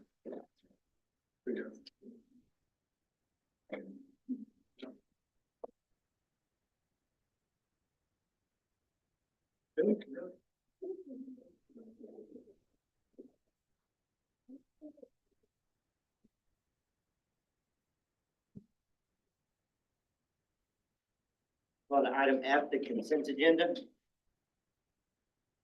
President, I move to approve the consent agenda. I'll second that. It's been moved and seconded to approve the consent agenda. Any discussion? All those in favor, raise your left hand. Opposed, same. Motion carries.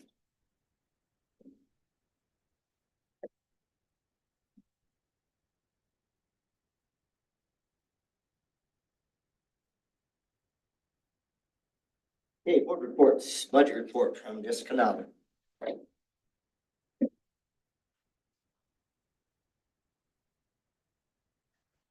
Here.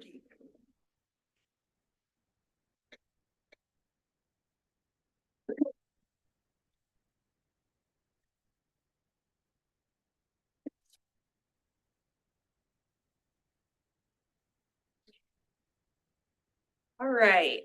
So according to board policy, I'm gonna give a quarterly report. So everything I'm gonna go over is as of September 30. So I'm just gonna start and go back to that quarter. In the minute with Mike a couple weeks ago, I put in a cash summary report that I created and just wanted to start. I'll do that monthly after. It'll be delayed though, because I'm gonna wait until the bank statements are balanced, and that's usually mid-month. So it'll be a little delay. Probably I'm gonna shoot for the second meeting of the month following the quarter. But I'm just gonna go through a couple of things and take a little bit deeper dive into that report that you got. I'm gonna go over the funds, the revenue sources in each of those funds, and the use, the primary uses of the funds in each of them. I also put in these slides the percent of salaries and benefits, since that's a majority of where the funding goes. So first fund is the general fund. That's the big one. It's funded by state aid and by taxes levied, like after we approve the budget and set those mill rates. 42.6% goes to salaries and benefits, which is just under 25.8 million.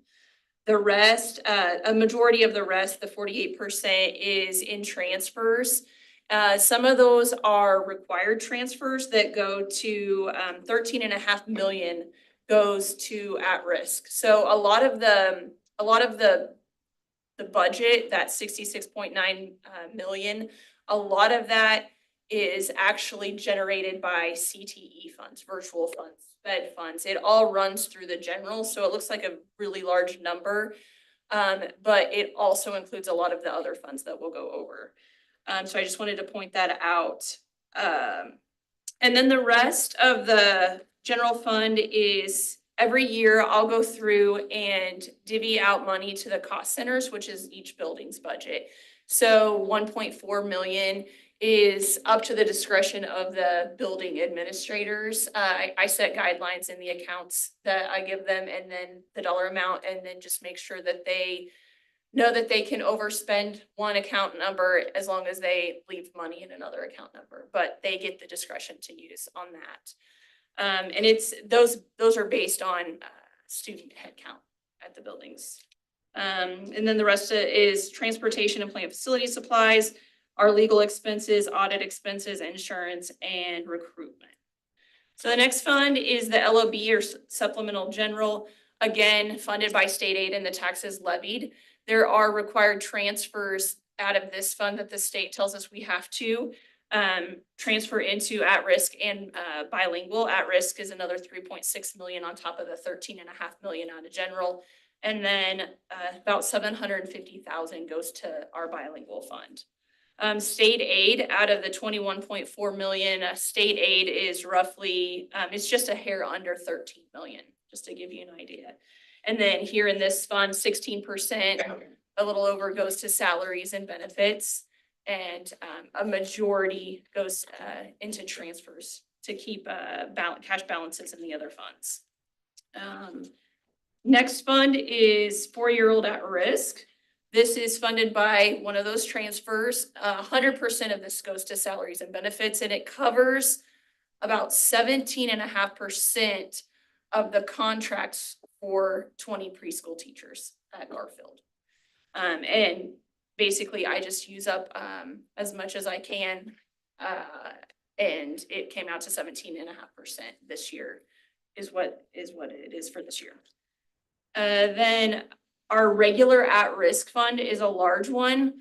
We carry a pretty big cash balance in this, and the state's advised that we need to spend that down. So you'll see that I have to transfer those required transfers, but I probably won't do much, if any, more than that until we spend that down. So last year, all I did was the required transfers. Majority of this goes to salaries and benefits, with the rest just being supplies and books. Bilingual, another one that's basically all salaries and benefits with 1.93 million and almost 99%. This also is where we fund 67 supplementals of certified staff that have completed the bilingual testing. And get the extra money for that. Virtual, we generate a lot more in virtual than we spend. And I'm going to be looking into ways that we can spend that money. We don't necessarily have to spend what we generate, but I think that it's kind of a red flag. We're generating, I want to say, like 580,000. And we only spent like 262. So I'm going to be looking for ways to see other ways that we can spend that. Because right now it's just basically going to 3 teachers and then a part-time principal over there at virtual and a secretary para. Capital outlays are a big one for equipment, roofs, repairs, vehicles, all of those big purchases. Right now, our authority to spend is the 13.4 million.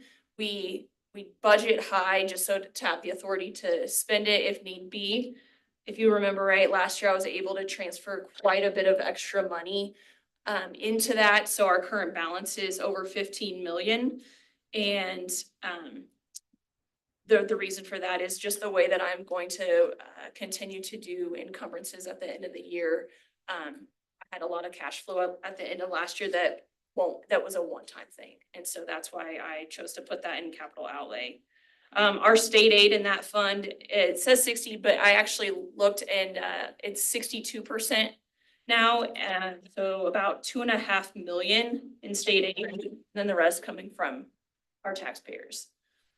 Driver's ed is, on the budget, I put a question mark because we currently don't have a teacher. So, if we feel that, we'll continue that program, and it's about $135 a student in state aid, plus the fees that we charge for that. Food service is another one that the state, we had a spend down plan. We're only allowed to have 3 months worth of expenditures and carry over in that fund, and so we were a little bit high on that.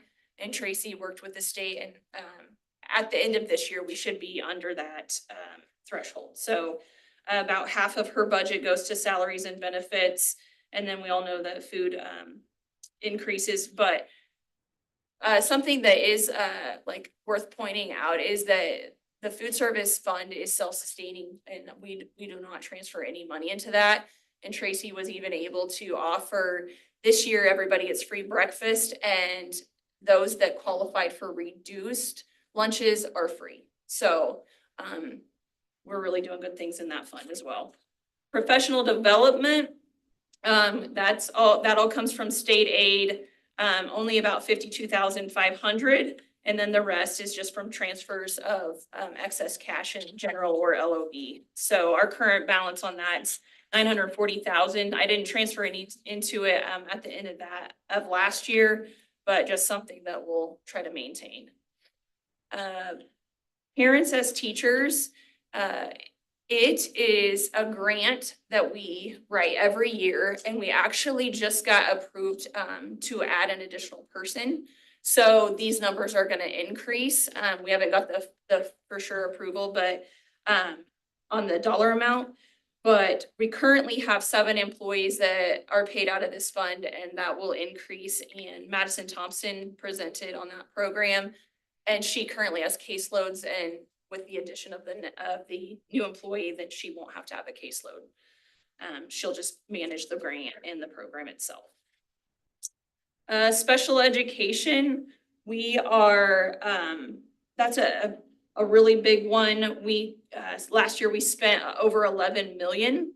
Funding from that comes from Medicaid, and that's around $663,000. And that's from our employees that turn in reports to Medicaid and get those claims on Medicaid eligible services.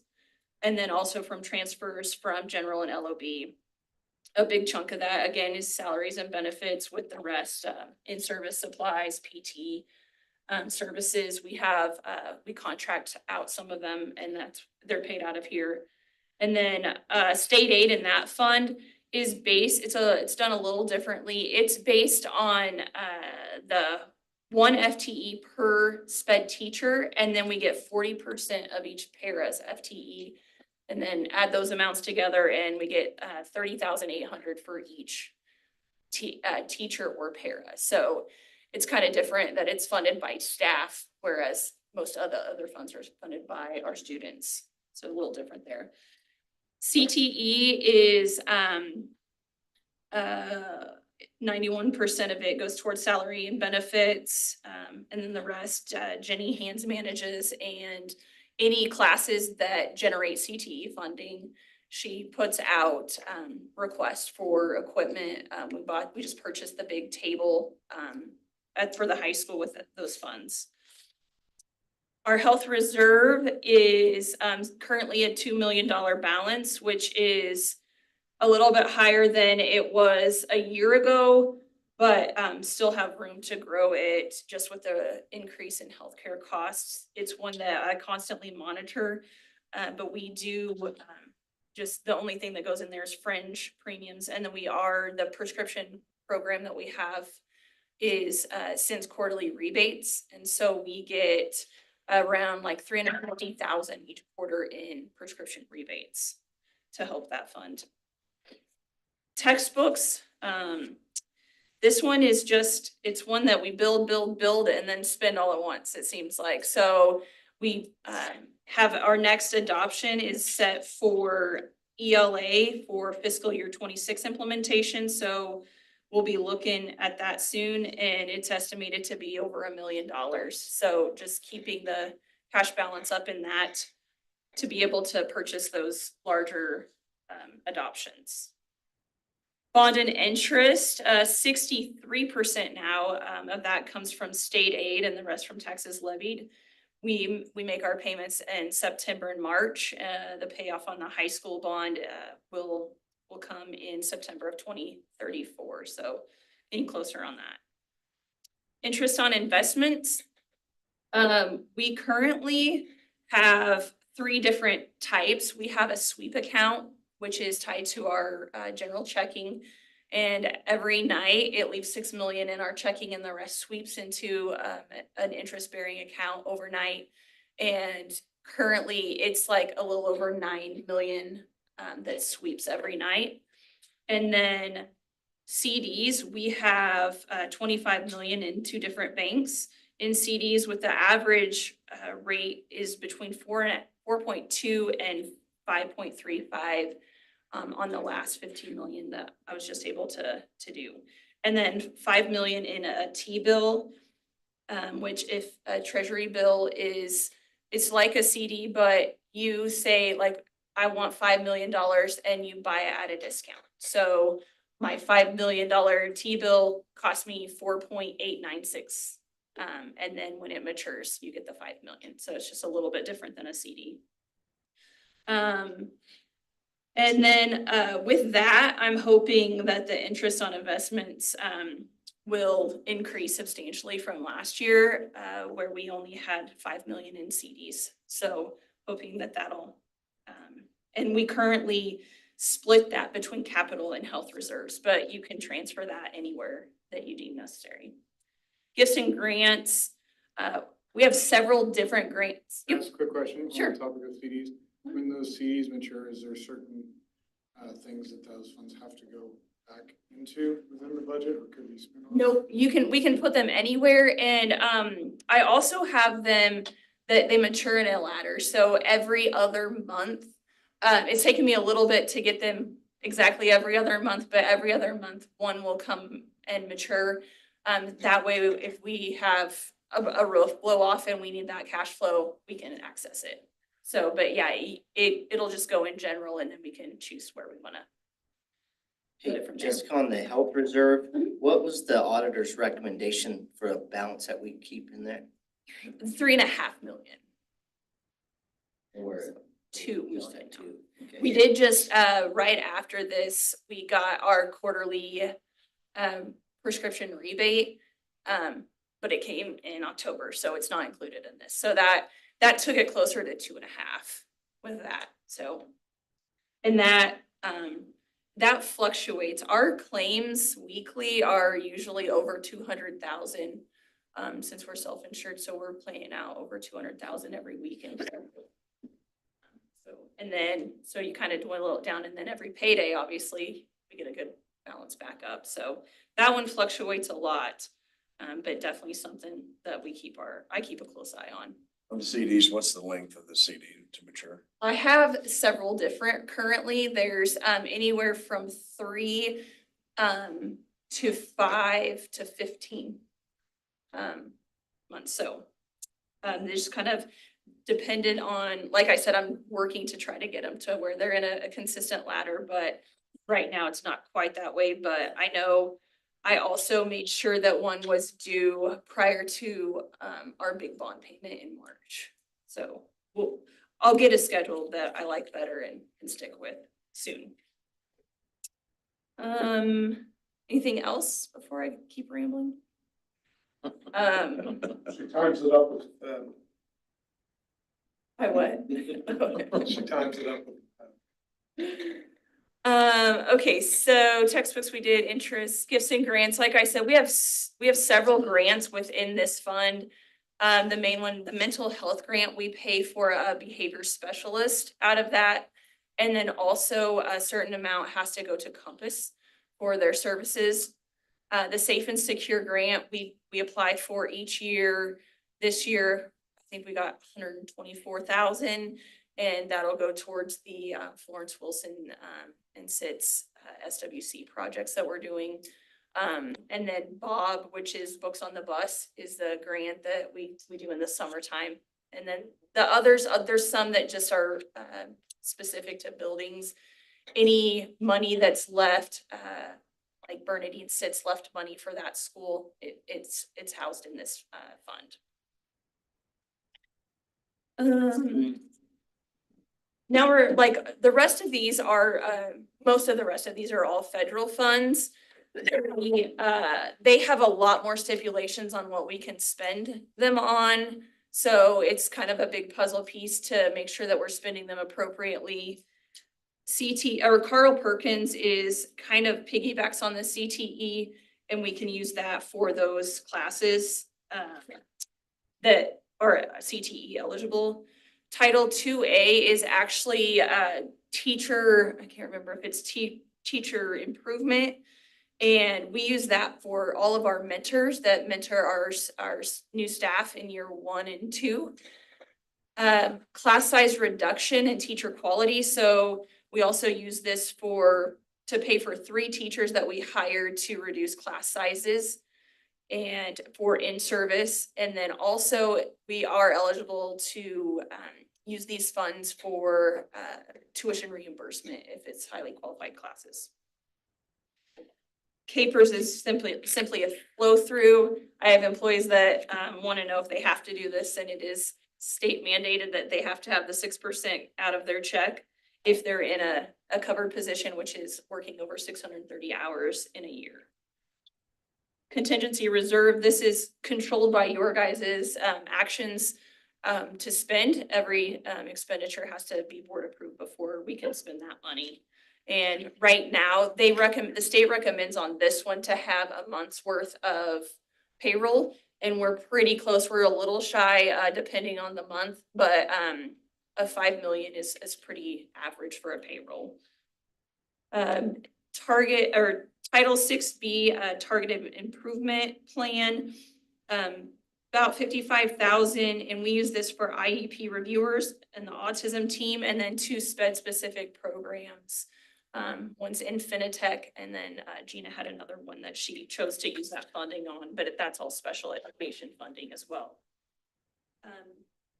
Title 1 and Title 4 are reaped together. Last year, Title 4A was on its own, and it comes with there's like 3 criteria that you had to have. You can only spend no more than 15% on technology, and you had to spend over 20%. There's just a lot, and so it was one of the title funds that you could reap, and so I chose this year to reap it into Title 1, which means I could spend it on anything that I could spend Title 1 funds on. So it just made that a lot easier for accounting. We spend the most of what comes out of here for salaries are the instructional coaches. There's a few paras and then 5 counselors. And then we also, the buildings in their cost centers also get Title 1 money for parent involvement supplies. And then we set aside, I think, $3,000 for homeless supplies, whether that be backpacks or something like that Monica controls.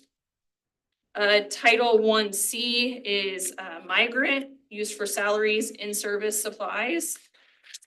Title 3 is also used for salaries, in-service, our newcomer teacher, and then a half counselor.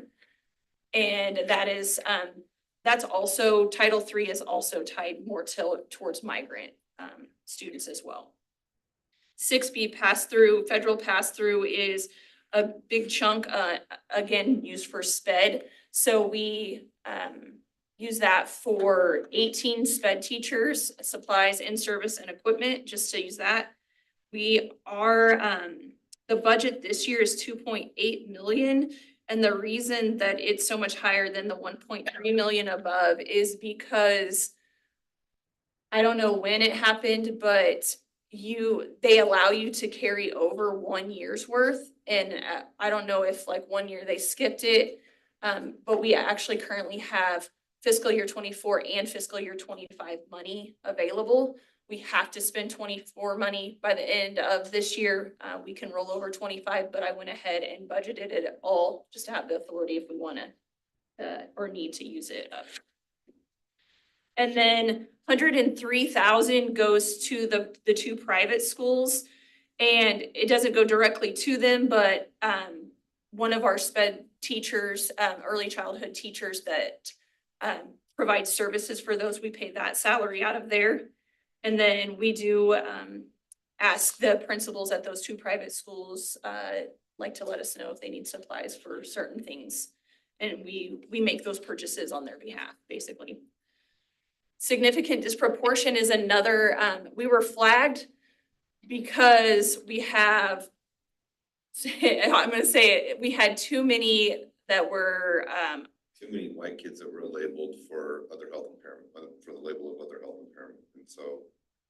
we got flagged 3 years in a row now. And so we have to set aside this specific amount of money, and we have to, it has to go towards, improving or making, improving so that we don't continue to get flagged for that disproportion. So we've chosen to put that into salaries and benefits for social or behavior specialists and social workers. And then Dr. Scott and Heather Forbes are both speakers that we've paid to come in and do education to our staff. And then we've also bought like some books that they've written out of that money as well. That money can again roll over, like you basically have 2 years. So again, that's why there's a bigger budget. But we don't have to spend all of that. But I think with the addition of the behavior specialists and social workers that we were able to hire, we'll be able to spend that like in the current fiscal year that we need to. More money that is flagged for the private schools. 25% of that goes towards 2 more teachers and 3 paras that go to the private schools and service those kids. And then this KSOR refugee grant, we had, there was just a few expenditures on that cash summary. So I kept it in here, but this is done. It was a grant that we were given to service our Afghan community. And due to our numbers declining, we found that a lot of our Afghan families are relocating to California, and we just didn't have the need for the funds. So we stopped that. And then we all know that ESSER is done as well. And McKinney-Vento is for homeless students. It goes towards salaries in the supplemental office in the back. And then we can also pay for medical services for homeless students. And you may think like we have that many homeless students. It could also be that they're displaced currently and living with another family or multiple families in one. It just doesn't mean they're out on the streets by any means. And we can also purchase supplies and equipment for them. So we do a lot of backpacks and coats and things like shoes, things like that for them. And I just noted that last year it was 97,000. This year it's only 46. And the big drop in that is we had ARP funds, which were COVID funds for McKinney-Vento students. So basically ESSER funds. So that also is done. The KDHE grant was also started with COVID and is phasing out. I believe this is the last year for that. It started out paying for several of our school nurses that we were able to add, I think 2 school nurses in the past, and help pay for some of Michelle's salary. And this year it'll cover 1 health para, and then I believe it's done. The last, well, no, 2 more. 21st Century Grants. This is our 3 after school program grants that Jamie Schweer is in charge of. They're 5-year grants and they all are at different times. I believe we only have 1 more year on the first one that she wrote, but she will continue to try to continue those programs. But these, they pay for anything that's after school tutoring and then also for summer school. We do a lot of funding for that out of these grants. And then the last one is KPP, which is kindergarten, Kansas preschool pilot. Okay, so half of that is funded by the state and half of it's funded federally. And I allocate for those same 20 preschool teachers, that's 17.5 of their contract comes out of the four-year-old at risk, 40% of their contract comes out of KPP. And then 100% for their counselor over there, and then just miscellaneous supplies and equipment. So that's just kind of a breakdown for you of like where these funds come from, what these funds are used for, to make that cash summary report make a little more sense to you. In the far column of that cash summary report is the percent remaining of the budget.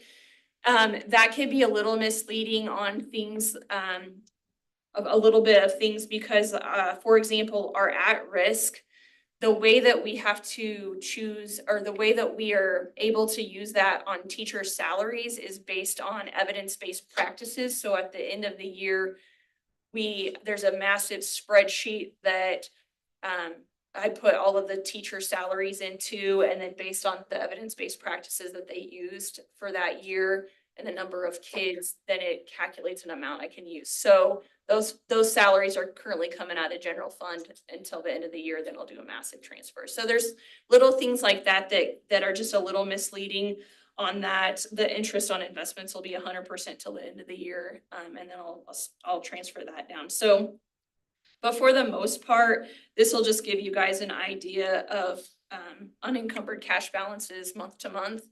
Right now, we are substantially higher than we have been in the past, again, just because of the change in the encumbered funds at the end of the year last year.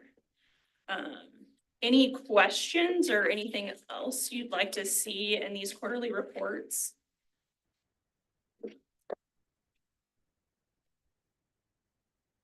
If not, I'm good. Great information. Very thorough. Thank you.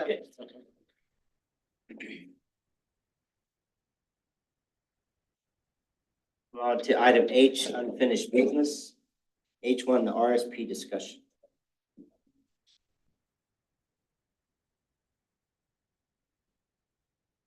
So.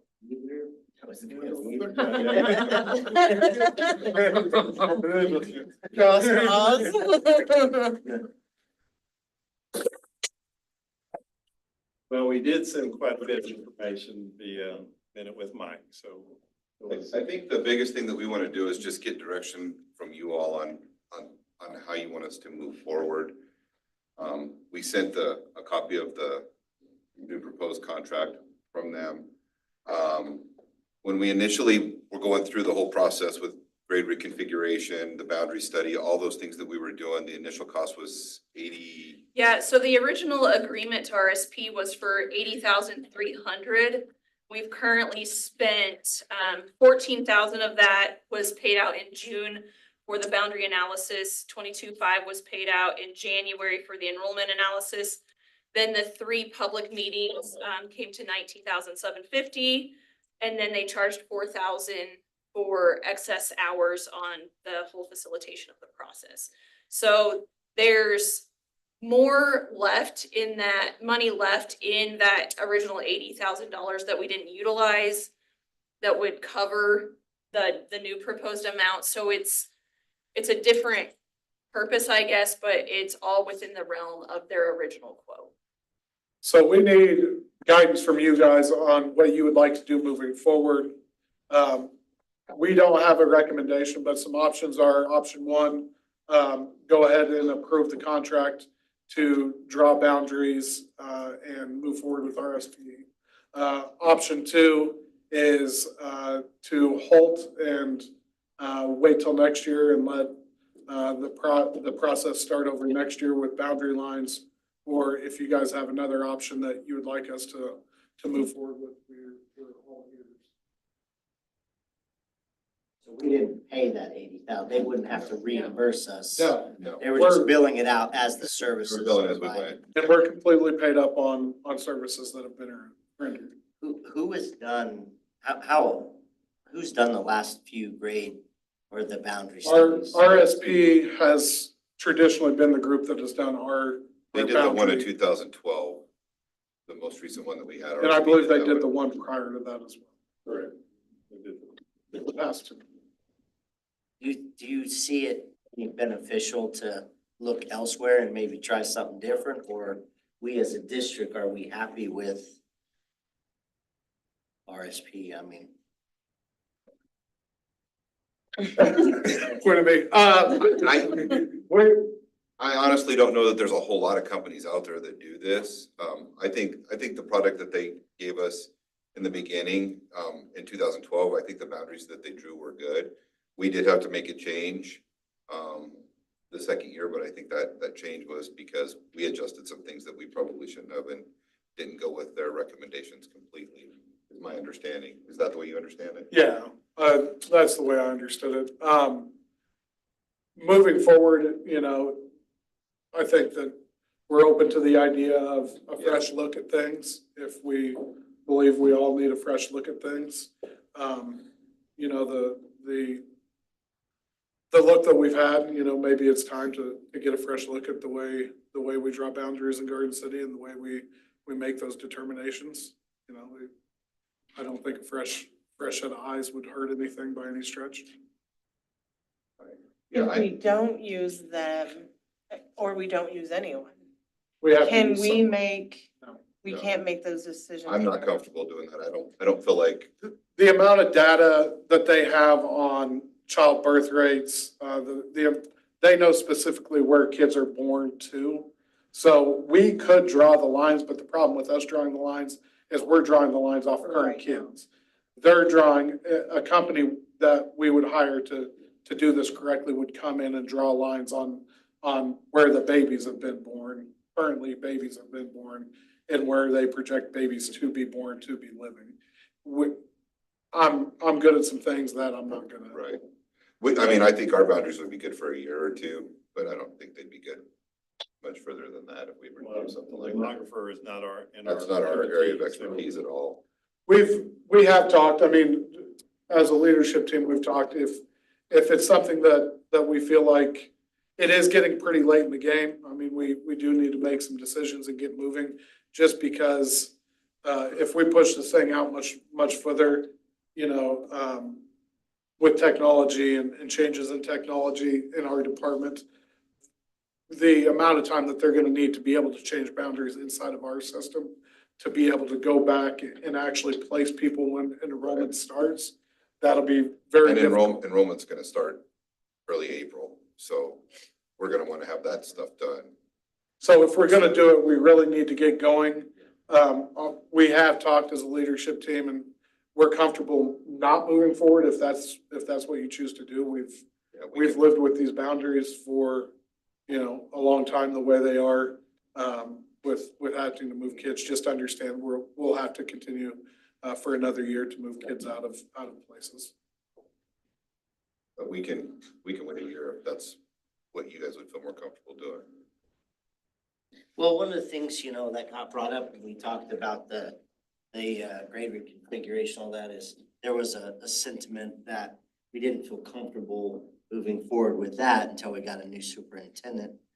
Is this, I guess, to that level of, is this something best served once a new superintendent gets in, or do we feel comfortable just moving forward, I guess is my question. I mean, as a board, that's my. Well, I think.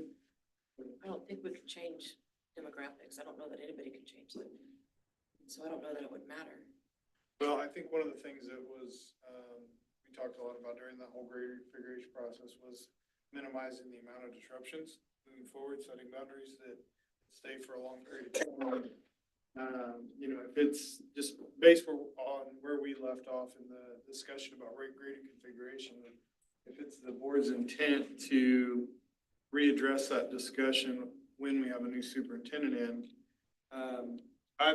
my opinion would be best not to redraw boundaries right now, to go another year or possibly two, with the boundaries we have and making the adjustments. And then not only save the cost and then save that money to be spent at a later date, but also not go through setting new boundaries now that could be subject to changing again in the near future. I'm good with that. I'm good with that. I'm good with that as well.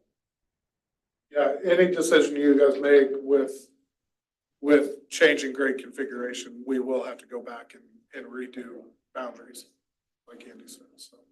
Do we need a motion or Yes, that would be a motion. consensus? Yeah, that would be a motion. A motion to What I just said there. Yeah.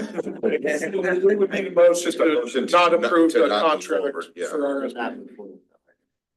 One question first. So if we would decide to do this in a year or two, would some of the information that we've already done still be good? Yes, we should still own that information. We wouldn't have to pay for all that to be done again. A new firm would, if a new firm was chosen, if RSP was chosen, they would have that data and that information. I'm not sure a new firm is going to want to go on. Yeah. Unless we see something crazy happen where we grow or decrease significantly, then obviously then that would change things too. So your fear is if we wait 2 years, we might be on the hook for $80,000. Yes, yes. Say that again. Correct me if I'm wrong, the 80,000 was more than just the redrawing of the boundaries. It was the whole committee process. Right. public meetings. And I don't want, that's my question. I don't want to have to pay to have that all done again in 2 years just because we wait. The committees and all that. Well, because how much have we paid total so far? Yeah, it's like around 56,000, I believe. 6.5. So 14 of it was for a boundary analysis and then 22.5 was for an enrollment analysis. The rest just being for the meetings.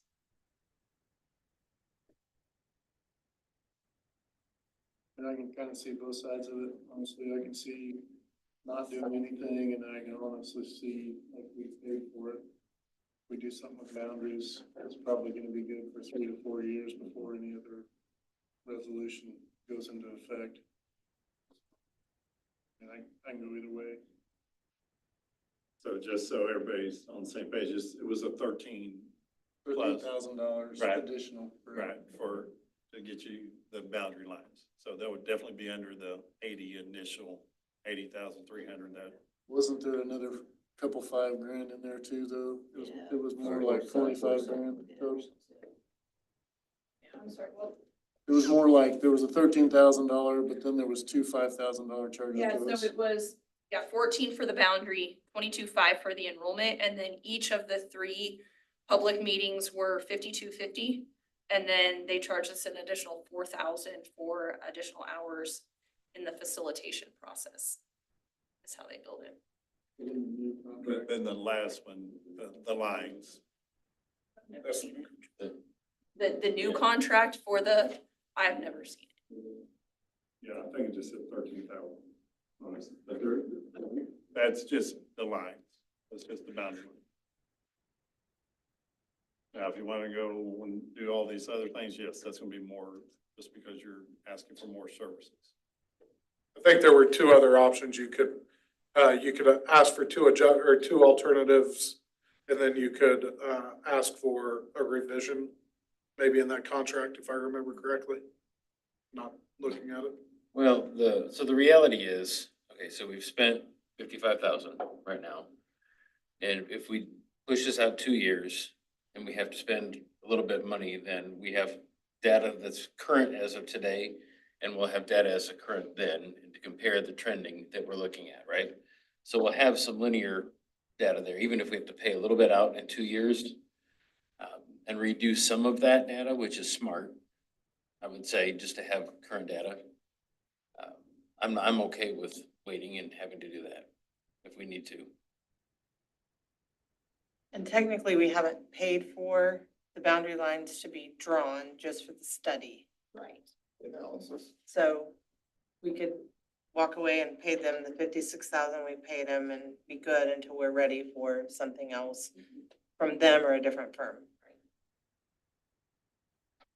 And you can juggle the 2 or 3 schools that have overcrowding. We'll just continue to do what we're doing. Yeah, I know. Yeah. This year was better than last year because I think a lot of the families that were transferred out because of overcapacity kind of like the school, and so they requested to stay there, and so we didn't have near as many families from that perspective. But we do see, gosh, I think when I talked to Jennifer, what was it? 400 and some.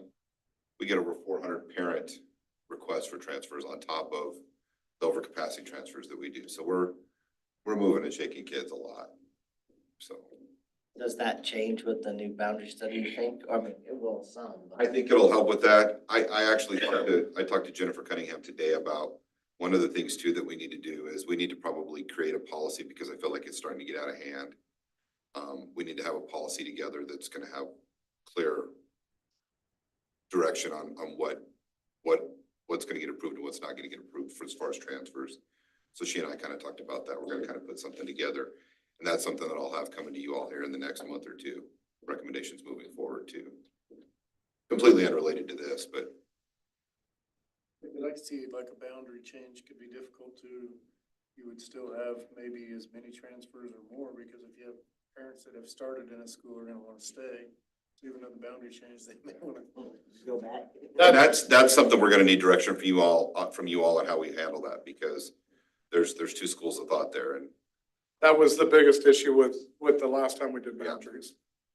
And that's why we had to go back and readjust those boundaries, and then they put the hard stop on, okay, we're readjusting these, but then after this, we're not allowing transfers to happen.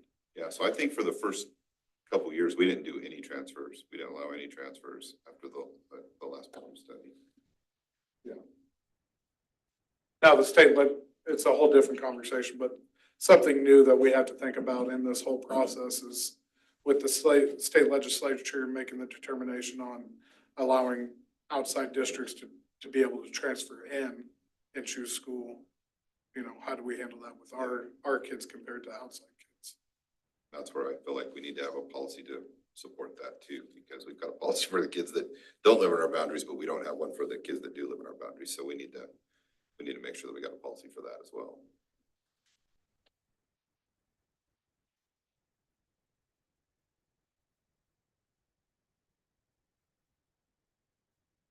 Any other discussion? Not, entertain a motion.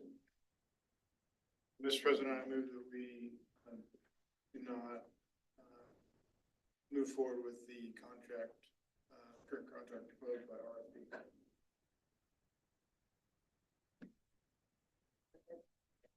Been moved and seconded to not move forward with the RSP contract as written. Any more discussion? All those in favor, raise your left hand. Opposed, same. Motion carries. Thank you. Thank you, guys. Okay, new business. I1 bids, plant facility bans. CFO Jessica Nunn. Okay, 2 weeks ago, we put bids out. We sent them to 6 vendors for 2 utility vans and we got 0 back. And we had even contacted vendors prior to letting them know what we were looking for. So after that, discussions were had with the vendors on why. And they stated that they can get rid of them on the lot faster than our process takes.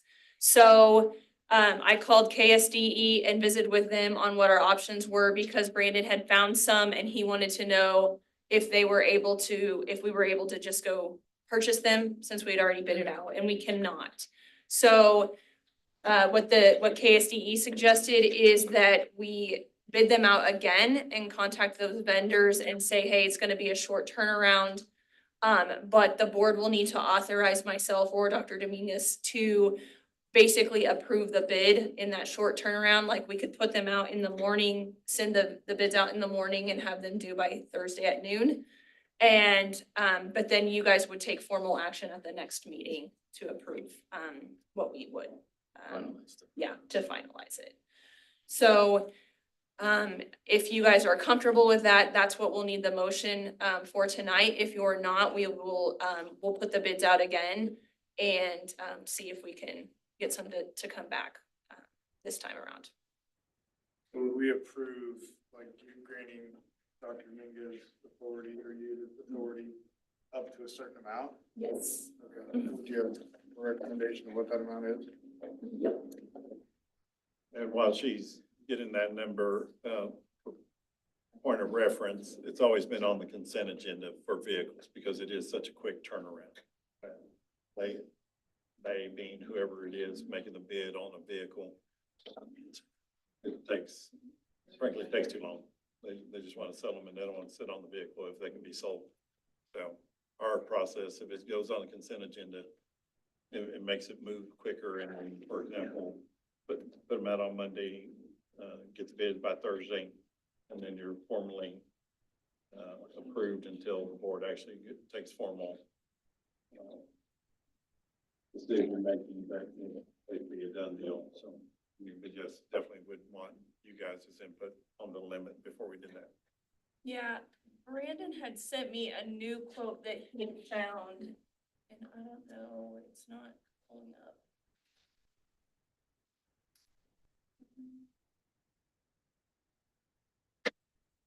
So I don't know that I have an amount. I would have to maybe look that from Brandon, since we didn't get any back. I don't have any idea. Did you remove that? No. Did I send it to you? I was looking for them still.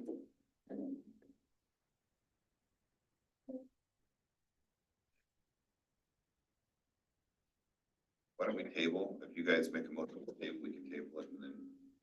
It just, there's some available right now. No, I was just Brandon gonna say wanted- that maybe you could step out and call Brandon Oh, while we do the next presentation, okay, yeah, I can would do be my that. recommendation. If you guys are comfortable with that. Okay, Mr. President, I move that we table item I1 and move on to item I2, and we'll turn back to I1 at the conclusion of item 2. It's been moved and seconded. Any discussion? All in favor, raise your left hand. Opposed, same. Motion carries. Okay, we'll move on to item I2, the YMCA Dome discussion. Chad Knight. Good evening. Yes, sir.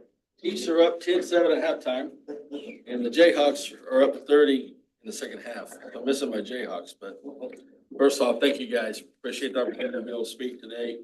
I have with me Blaine Davis. He's in the middle. He's our architect for the job.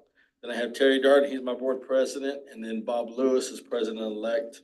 And they'll talk a little bit. I'll just give a little brief thing. So, as you know, we've been a great partner with you guys for 60 years.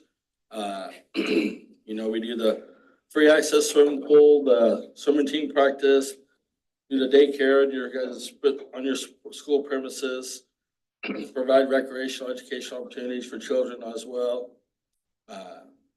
You guys have allowed us to use your gyms over the years, and we've used the gyms for years, for many times.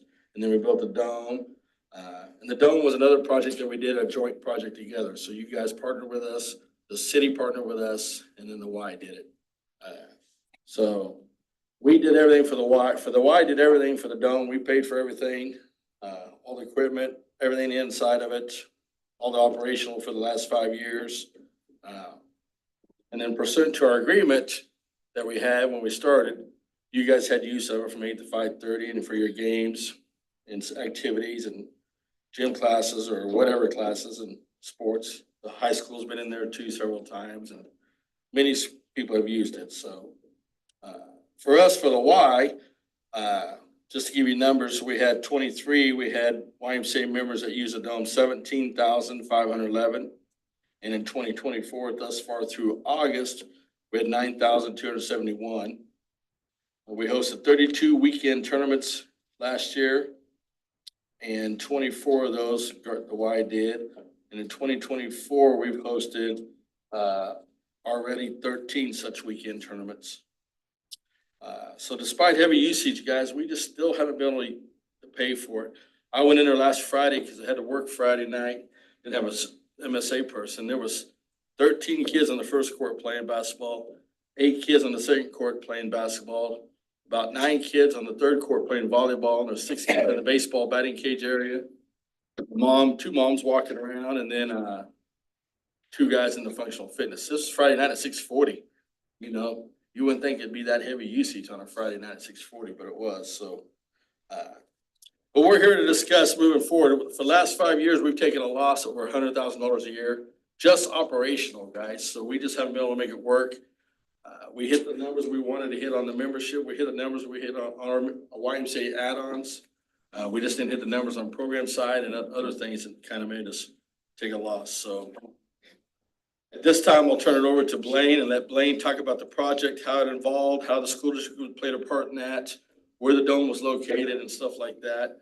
And then Bob will talk about our current agreement and go through all that stuff with you guys, so. And I'll hand out some papers while they get ready to talk. We'll come on up, Blaine. And on this paperwork, in one of the reports, Drew, I noticed that we had 77,000 per month for utilities. I don't know where that came about. So I just wanted to clarify that. That's on the back side. It's highlighted in orange for you. The average for the 4 years for the utility cost. Thanks, sir.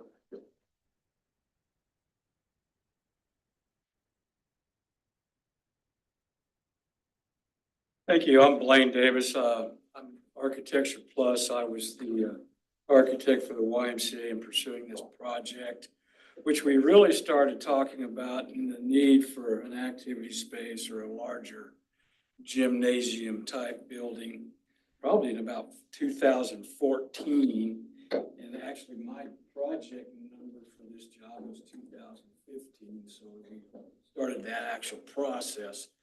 We started looking for places to possibly build this. As you know, the Y is fairly landlocked in their location where they are.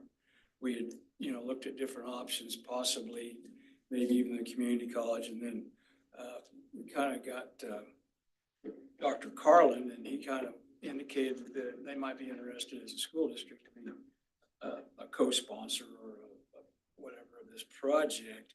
I think we looked at the new high school for some space. We looked at maybe a couple of locations, but it kind of came back to KH because the only one gymnasium for the school there, and this would provide some gymnasium space. So then we started looking at what was available, and of course the land to the where it basically sits right now was priority. Then the city came into the picture and said they would put up $200,000+ to build a parking lot, which would serve this dome, but serve their soccer fields. That was their big thing there. So we became a partnership in that regards. And then how we ended up where we are with the footprint of that dome project is it was kind of dictated by the potential use of or expansion of KH. The wing that goes to the north could expand to the north. The one that goes out the east side could expand to the east, so we didn't want to infringe on that. One of our original concepts, we had an entrance on the west side of our dome, which would be very adjacent to where the north door of that north wing is now, and where there was some mobile trailers there for classrooms at that time. So it provided a fairly decent access to the school, but it would be infringing on the potential for addition. So we moved our entrance building to the north side of that building. And then, of course, we had to be careful where we were because the school district needed a bus lane to go to the back side of the school for the buses. So we had to be able to put that in there. If we went any farther east with our building, we'd be infringing on the soccer field. So it kind of fit somewhat like a glove in there, you might say. And so that's where we ended up with it. And I think in 2017, Dr. Carlin sent a memo to Chad and wanted 4 things addressed. The bus lane was one of them and how that worked out. Another one was the water drainage, which we kind of worked through that as well and did a drainage study. And then we had to have the appropriate state approvals at the fire marshal's office, which we went through that. But he also assigned Stuart Nelson, which is the school district's attorney or architect, to help with me to make sure we got all those approvals done. And so we did get the approvals through the state, get the bus lane where we wanted it, the various things there. So we did work, I think, really well with you folks and Stuart to get the project to a point that it was acceptable. And then we started construction on that. So any questions? Anything I needed to say? As far as placement and stuff. Okay, placement of the utilities. Well, we had to obviously bring new utilities into the site. We paid $25,000 to the city, Garden City, just for a transformer to come into the site and so forth. So there's no utilities under our present facility, under the building itself. So all those utilities were taken care of and placed in, so that this is not a problem area in itself. But yes, we did work with the city and the gas company and various things to get the proper location.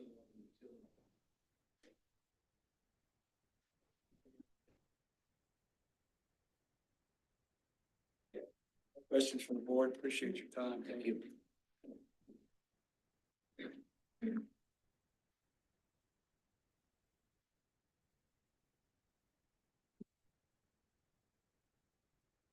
Yeah, I too want to thank the board for taking time to talk to us about the dome tonight. What I'm going to talk about is sort of the agreement that we have and the agreement that we've been trying to negotiate going forward, hoping that somehow we can come to terms. Chad talked to you about the dome and subject to an agreement currently, which gives the district usage rights from 8 a.m. to 5:30 p.m. on weekdays, and YMCA uses it the rest of the time. As it has been mentioned, the dome sits on district property next to Kenneth Henderson Middle School. And the YMCA paid to build the dome as well as for the lighting and the access building. The school district and the city together took care of the street access as well as the parking lot in terms of paying for it. Going to date, the YMCA has been paying all the ongoing expenses such as utilities, cleaning, and maintenance. The lease agreement provides that upon its termination, the YMCA shall dismantle the dome. The agreement is scheduled to terminate by its terms in January of next year, and therefore, if no agreement can be reached within the next 2 months, YMCA will be dismantling the dome and removing the equipment in January of 2025.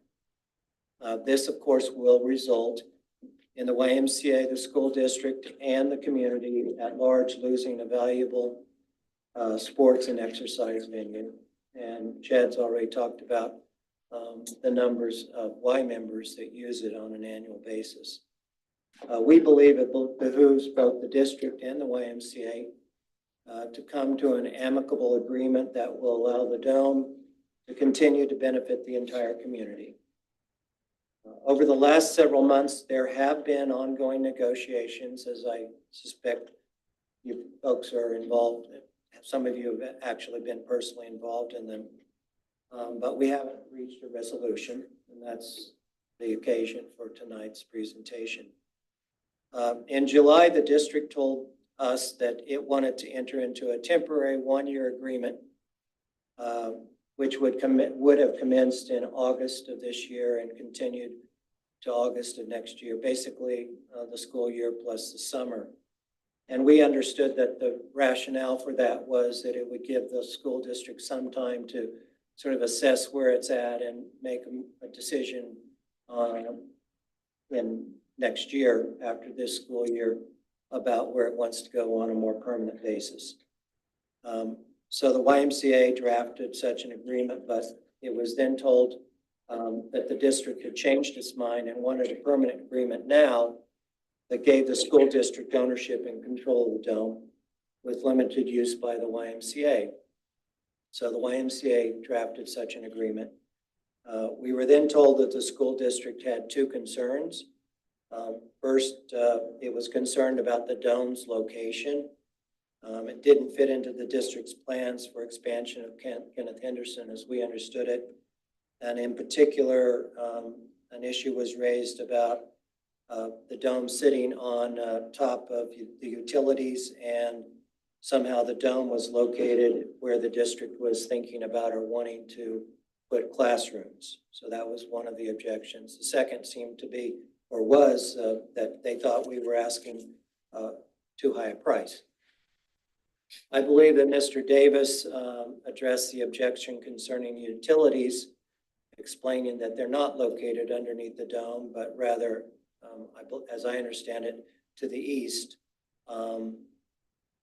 And as to the concern about the dome occupying space or location where the district wants to build classrooms, I can't really opine on that, although I would just say that it looks to me like there's a lot of space, unoccupied territory in and around Kenneth Henderson, but I'll defer to the architects and contractors on those issues.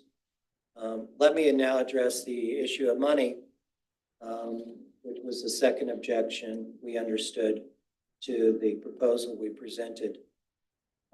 We've lowered our proposed price from 700 to 550,000.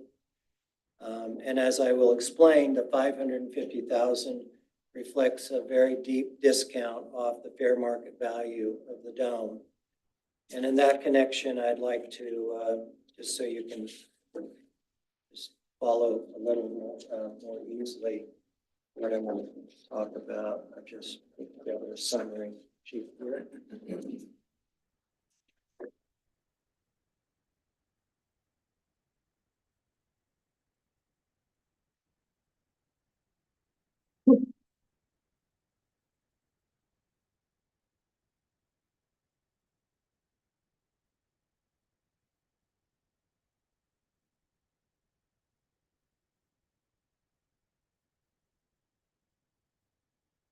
So the dome, we believe, has a very long life. There's a 30-year warranty. The dome's been in operation for 5 years, so that warranty will run for another 25 years. And I'm told, Chad's familiar with this, that in Roland Park near Kansas City, there's a dome that's not that dissimilar to ours that's been operational for 38 years. The vendor that provided us with the dome and built it is Asati, A-S-A-T-I. And it recently, that is Asati, recently responded to an inquiry from the district's plant manager, Brandon Anderson. And he was asking for the fair market value of the dome fabric, including this installation. Asati opined that the dome of this type and age has a fair market value between $25 and $30 per square foot. It further noted that the YMCA dome's fabric is top quality. It has special features including Tedlar coating, a cable lock system for greater safety and security, and a vehicle airlock to allow for easy access for big machinery. Asati therefore believes that the higher per foot price of $30 reflects its fair market price. The dome occupies 27,183 square feet, and at $30 per square foot, the fair market value is $815,490. In addition to the dome, there are lights, expensive lights. There are 36 lights in the dome, to be exact. And once again, per Asati, they now cost, if you have new lights like we have, of the type we now have, ours are used obviously now, but the current price is $2,150 per light with a life expectancy of 15 years. And we've used our lights for 5 years, so you would reduce the 2,150 by 33%. And discounting that 2,150 by that amount yields a per light charge or price of $1,500, or a total, if you multiply by 36, of $54,000. So that's the lights. We also asked them about the HVAC system, which we have obviously in the facility. It originally cost us $90,000. Asati believes it would cost $150,000 today. They believe its fair market value today is 50 to 75,000. There's also valuable equipment in the dome, which the Y bought, and that includes basketball goals, pickleball, volleyball nets, workout equipment. We understand that the only equipment that that the district is interested in is the basketball goals. And those goals, there are 6 of them originally, cost 41,000 and change.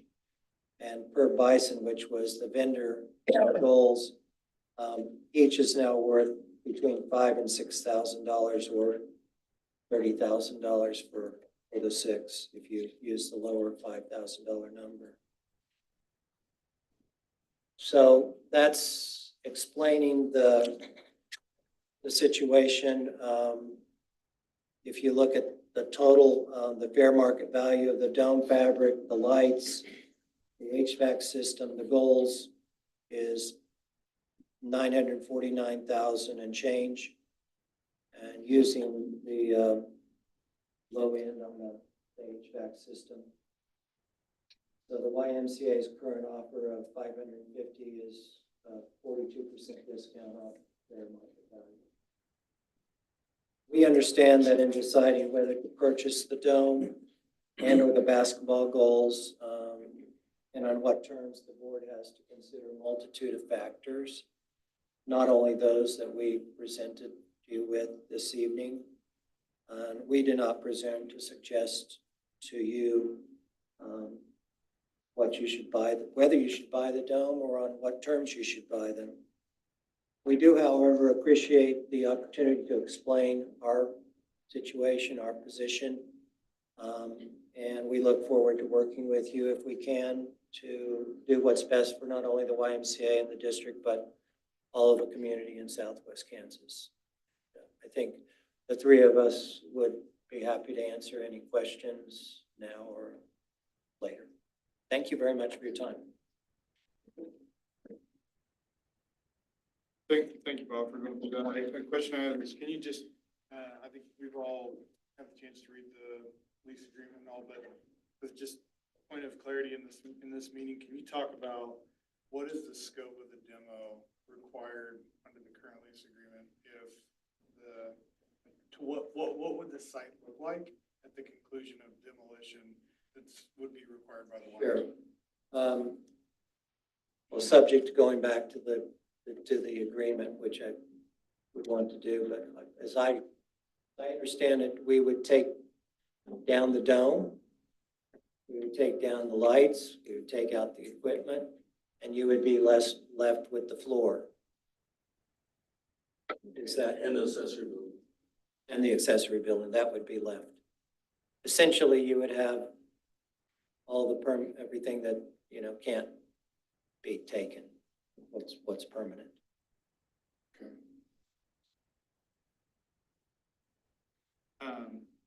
Has Saudi come out and done an inspection of the facility recently to kind of? I don't believe so.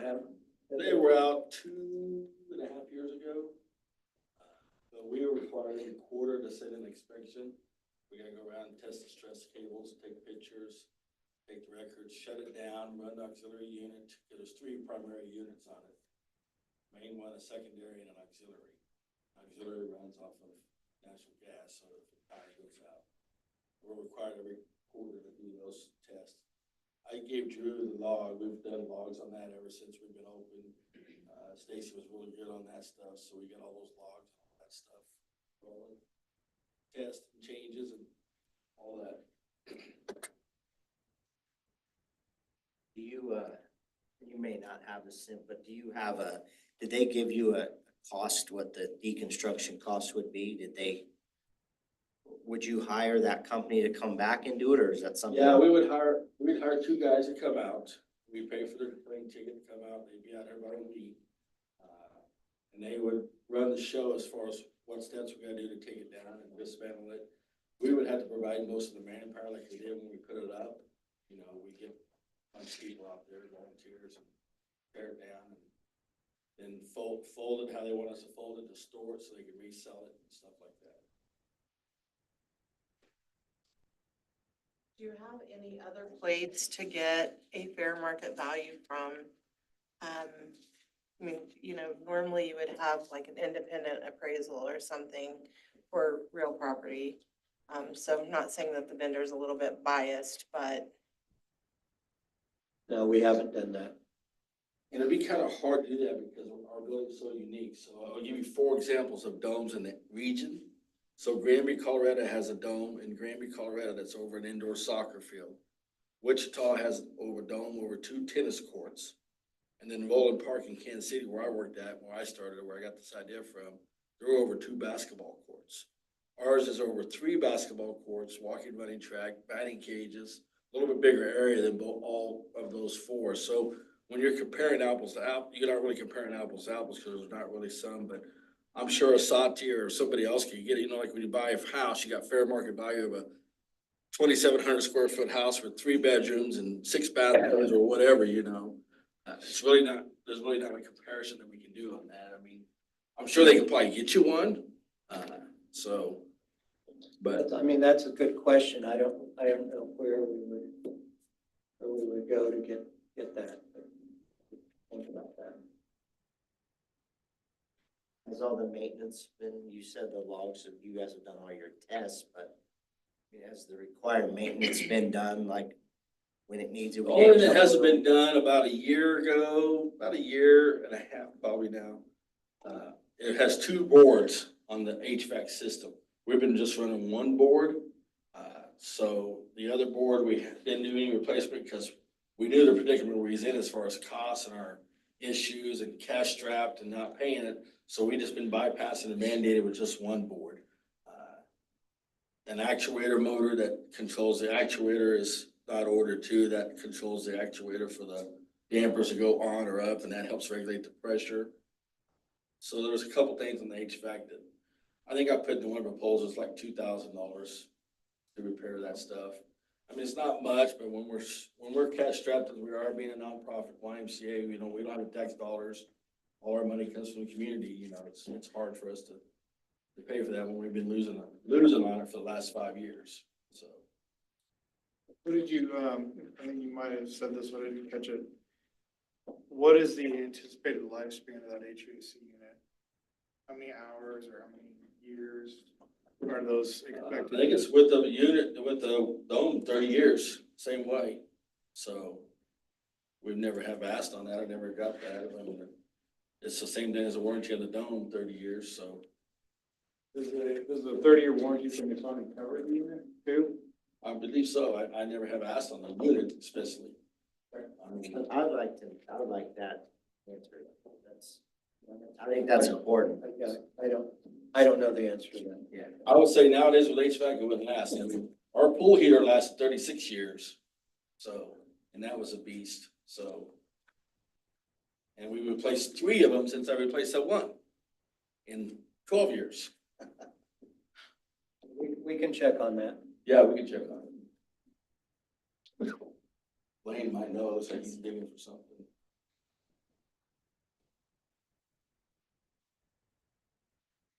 It's called a Resner unit. It's designed specifically for domes. It's not like your typical HVAC system. It's a little bit different.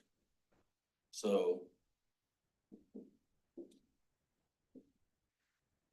In fact, when they did come out, we brought those guys out from Asate 2.5 years ago because they came and trained Tetro to help them because they were having problems with it. So we paid for a guy to come out to help train 2 technicians for Tetro to help them.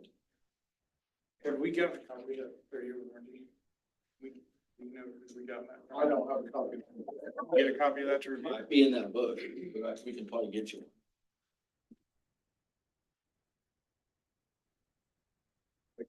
Get a copy of that 30-year warranty and read through it.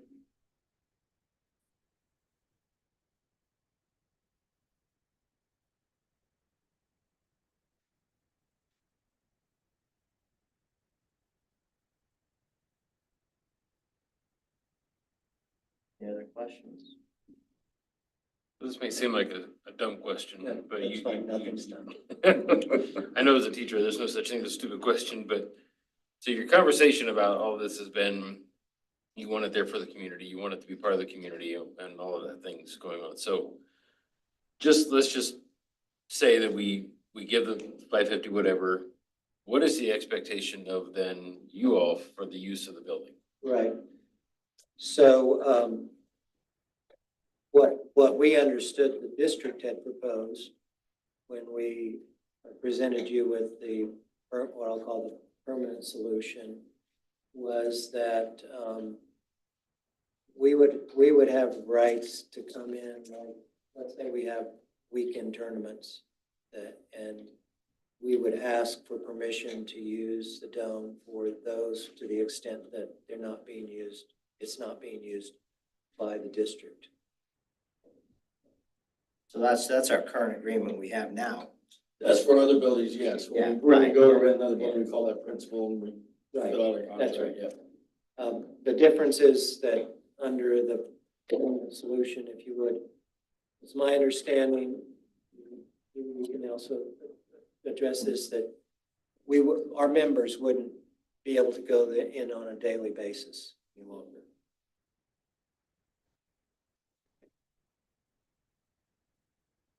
The day-to-day use or extended hour use or any of that would be non-existent anymore.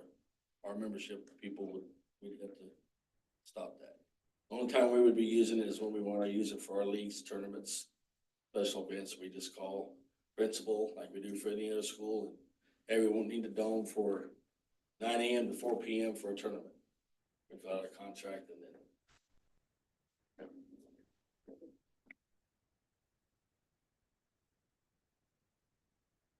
Okay, thank you very I much for think your time. yeah, if you can get us those few answers and will help us. We'll do that. Thank you. All right, thank you. Thank you. Yes. Move back to item I1.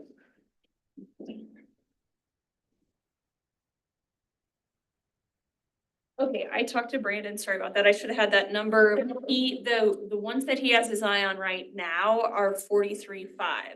So he didn't know if that included the delivery cost or anything like that. So I would say probably 90 to 95,000 would be a safe max with the ones, yeah, for both.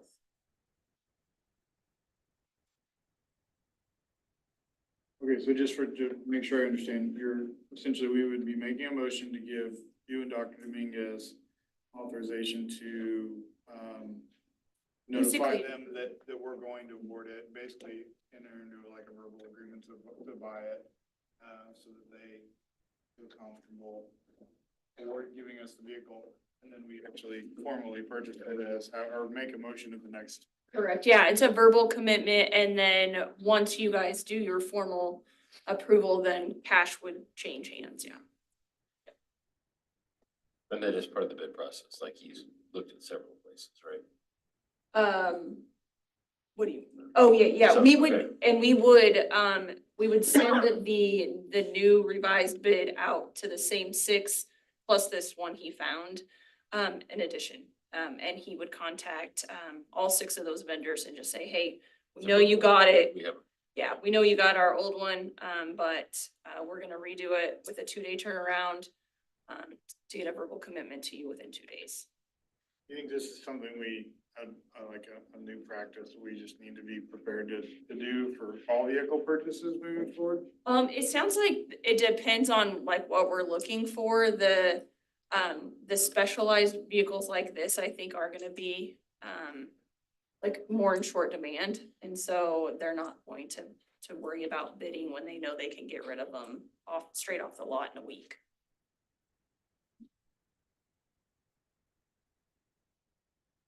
ready for a motion?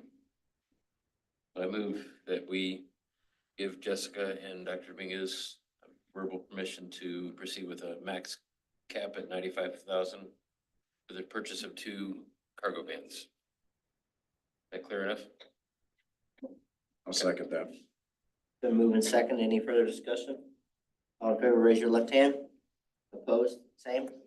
Motion carries. Thank you. Okay, item J, board discussions. Nathan, you're up. All right. Got to this point. Several things that have been going on, just really exciting, within the school system. I want to say congrats to our state champion cross-country team, for the first time in our school's history. So, appreciate them and all the hard work that goes into doing that. And, just been a great thing for there. Also, the volleyball team, saw the send-off as they went out, so appreciated them and their hard work as well. Getting to where they got, this year in the season. Thanks to the building presentations as well. It's been exciting to see the things that are happening and I just appreciate all the schools. I was at KH the other day when one of the teachers got bumped and the police were there and everybody was there in a hurry. And so I just appreciate all those that are making things safe in our buildings and keeping things moving forward with all of that as well. I do want to say congratulations to the honor choir members and the honor orchestra members that have been selected to represent our school system and that hard work from the teachers and the kids that are being a part of that. So I appreciate them. And last thing I want to say is I'm working the election poll tomorrow. And so I want everybody to go out and vote and express their freedom to be able to do that. So keep us busy tomorrow. So anyway, if you have not done so. Nathan stole my thunder.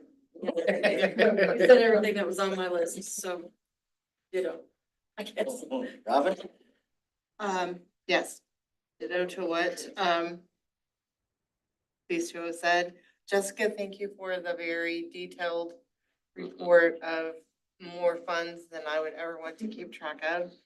That does help us understand a little bit when we get that cash summary report, so I appreciate that. Impressed with the number of kids that were signing during the thing. That's really cool. I have a cousin whose whole family is deaf, so it's, cool to see that. I think that I'm excited for the future that we have, the Garden City Community College connection. I think that's great for our kids to be able to graduate from high school with maybe a half a year to a full year. I know there's been at least 2 or 3 that have graduated the same weekend from the college and from the high school. So that's a great opportunity for our students. And yeah, kudos to all the activities that have done well in the last few weeks. That's it. Is there anything left to say? That's Yeah, right. I agree with everything's been said so far and appreciate the presentation from the Edith Sherman students. Appreciate the presentation from the Resist and what they're asking for. I know there's several schools that are having veterans events this Friday, I believe. Haven't got signed up for anything. It may be too late. I don't know. I'd have to look tomorrow, but I do appreciate that them doing that. It means a lot to those who have served. That's about it. Good. Yeah, I too, really impressed by the students from UD Sherman tonight. Fantastic turnout. You can send a parking lot tonight. I thought that was really awesome. I appreciated the Board of Trustees and Dr. Ruda for coming tonight and talking. I know our district has worked very hard with them to find ways to partner and really kind of create opportunities for our students and kind of really working on a lot of really good things there. And I appreciate that and look to see kind of what that can continue to develop in the future. And then I just wanted to, make a comment about the Resist group. I really appreciate those students and their willingness to kind of take a stand against vaping. I'm proud to serve on a board with you all and take the steps we did when we adopted the drug testing policy. I really appreciate that to serve with you guys and what that says about what we think want to do to protect the health and well-being of our students. And I just appreciate what that group is willing to do and encourage us to kind of take a step or to continue to look at that policy and find if what ways we can implement what they're asking into, our district policies. A lot of it's been said, but I'll go through some of it again, but the Edith Sharman, the turnout was great. Tons of students, and it was great to hear from the Student Lighthouse group and just for them to read through their, their different things. As a team, it was cool to see them get to do that in front of us, and I know that takes a lot of courage for third and fourth grade students to get into a room filled with people that they don't know and read. And I thought they did a great job and articulated that well. I would like to give a shout out to the boys cross-country team as well on winning state. That was very exciting, and those boys have worked extremely hard. And I would like to also recognize the coaches on that team. Coach Lindenberger and Coach Alderman have put years and years into that program, and to get to see them win a state championship was pretty special as well. So I appreciate all they've done for the program, and as well as all our other coaches. We've had a lot of our teams go to state competition this year, and as fall sports kind of wrap up, I know that those coaches and all their assistant coaches have put a ton of time and effort into our student athletes and invested in them. So I appreciate all that. I was in agreement on the junior college coming in and speaking, and I have students that have utilized the dual credit. My kids have, and they've been able to graduate high school with a lot of college hours, and it's been affordable, and it's also given them kind of a leg up as they go to college. So I think that program is great for our high school, and I think we're fortunate to have Garden City Community College in our town, and any more programs or anything that we can look at that aligns with the needs of our community, any type of classes that we can grow and work with them on that. I think that's wonderful for not only our students, but for the whole community. I want to say also for the resist students to come and talk to us about policy change. I need to look into that a little bit more. But I do appreciate them wanting to improve our schools and wanting to make a change and to try to help their peers break addiction of nicotine and other substances. So I do appreciate all the work that they're doing as well. So anyway, that's about all I have this evening. Thank you. Well, going last, there really is nothing left to say. I agree with everybody completely. I definitely think we're moving in the right direction. I do want to pass on the board, pass on our condolences for the family of Roxy Schaefer.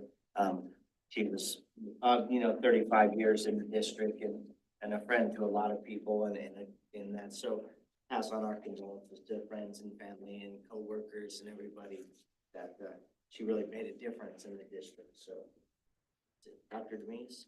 Yes, definitely piggyback on that. Roxy Schaefer would definitely be missed, beloved by many. Want to thank Edith Sherman for the Lighthouse group and Leader in Me presentation. The totality of the child, the whole child, we definitely have to give them the skills and the habits to get in that situation, piggybacking on the resist group. The best way not to be addicted to tobacco is never start. So once again, just be able to have those habits that are good, that are productive, that move you forward. So I wouldn't disagree with them about the restorative practices that we need to keep moving forward. GC3, thanks for coming out. Anytime we can talk about college, career, military ready, or CTE courses and dual credit, that's always a plus. And I mean, they gave some real numbers of just an associate degree, 17,000 annually, more dollars to the family. That really does matter, and that helps move them forward. If they get their associates, they will and can get their bachelor's if that's what they would like to do. Thanks to Jessica Northern on the budget update. There's the totality of that is huge, and being able to, the encumbrances and the expenditures is difficult to keep up with. I think to the why for the dome conversation, we still need to, as a board, make a decision on that, and as a district, make a decision on that. Want to shout outs to Garden City High School Jazz Band. They competed at Dodge City. High School Choir also had live auditions at Dodge City. The middle school orchestra is participating. They did the honor orchestra there in Dodge, also football played in the playoffs, made it to the state playoffs, volleyball, state playoffs. So we're excelling in all our extracurricular activities also, boys and girls, cross country, state. It's too modest to say, but the girls actually had a medalist also. Kate Weesey was on the podium for a medal and cross country, and clearly the boys.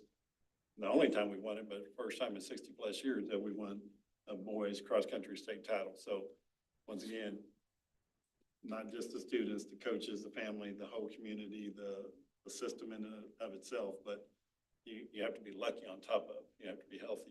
There's so many things that go into actually winning a state title. So that is huge, and that's why it's been 60+ years. And then I think maybe more than one of you said it, but definitely need to go vote. So exercise our right as citizens. If you have not already early voted, then you need to go out and vote tomorrow. So, a lot of great things happening at USD 457 where everyone leads.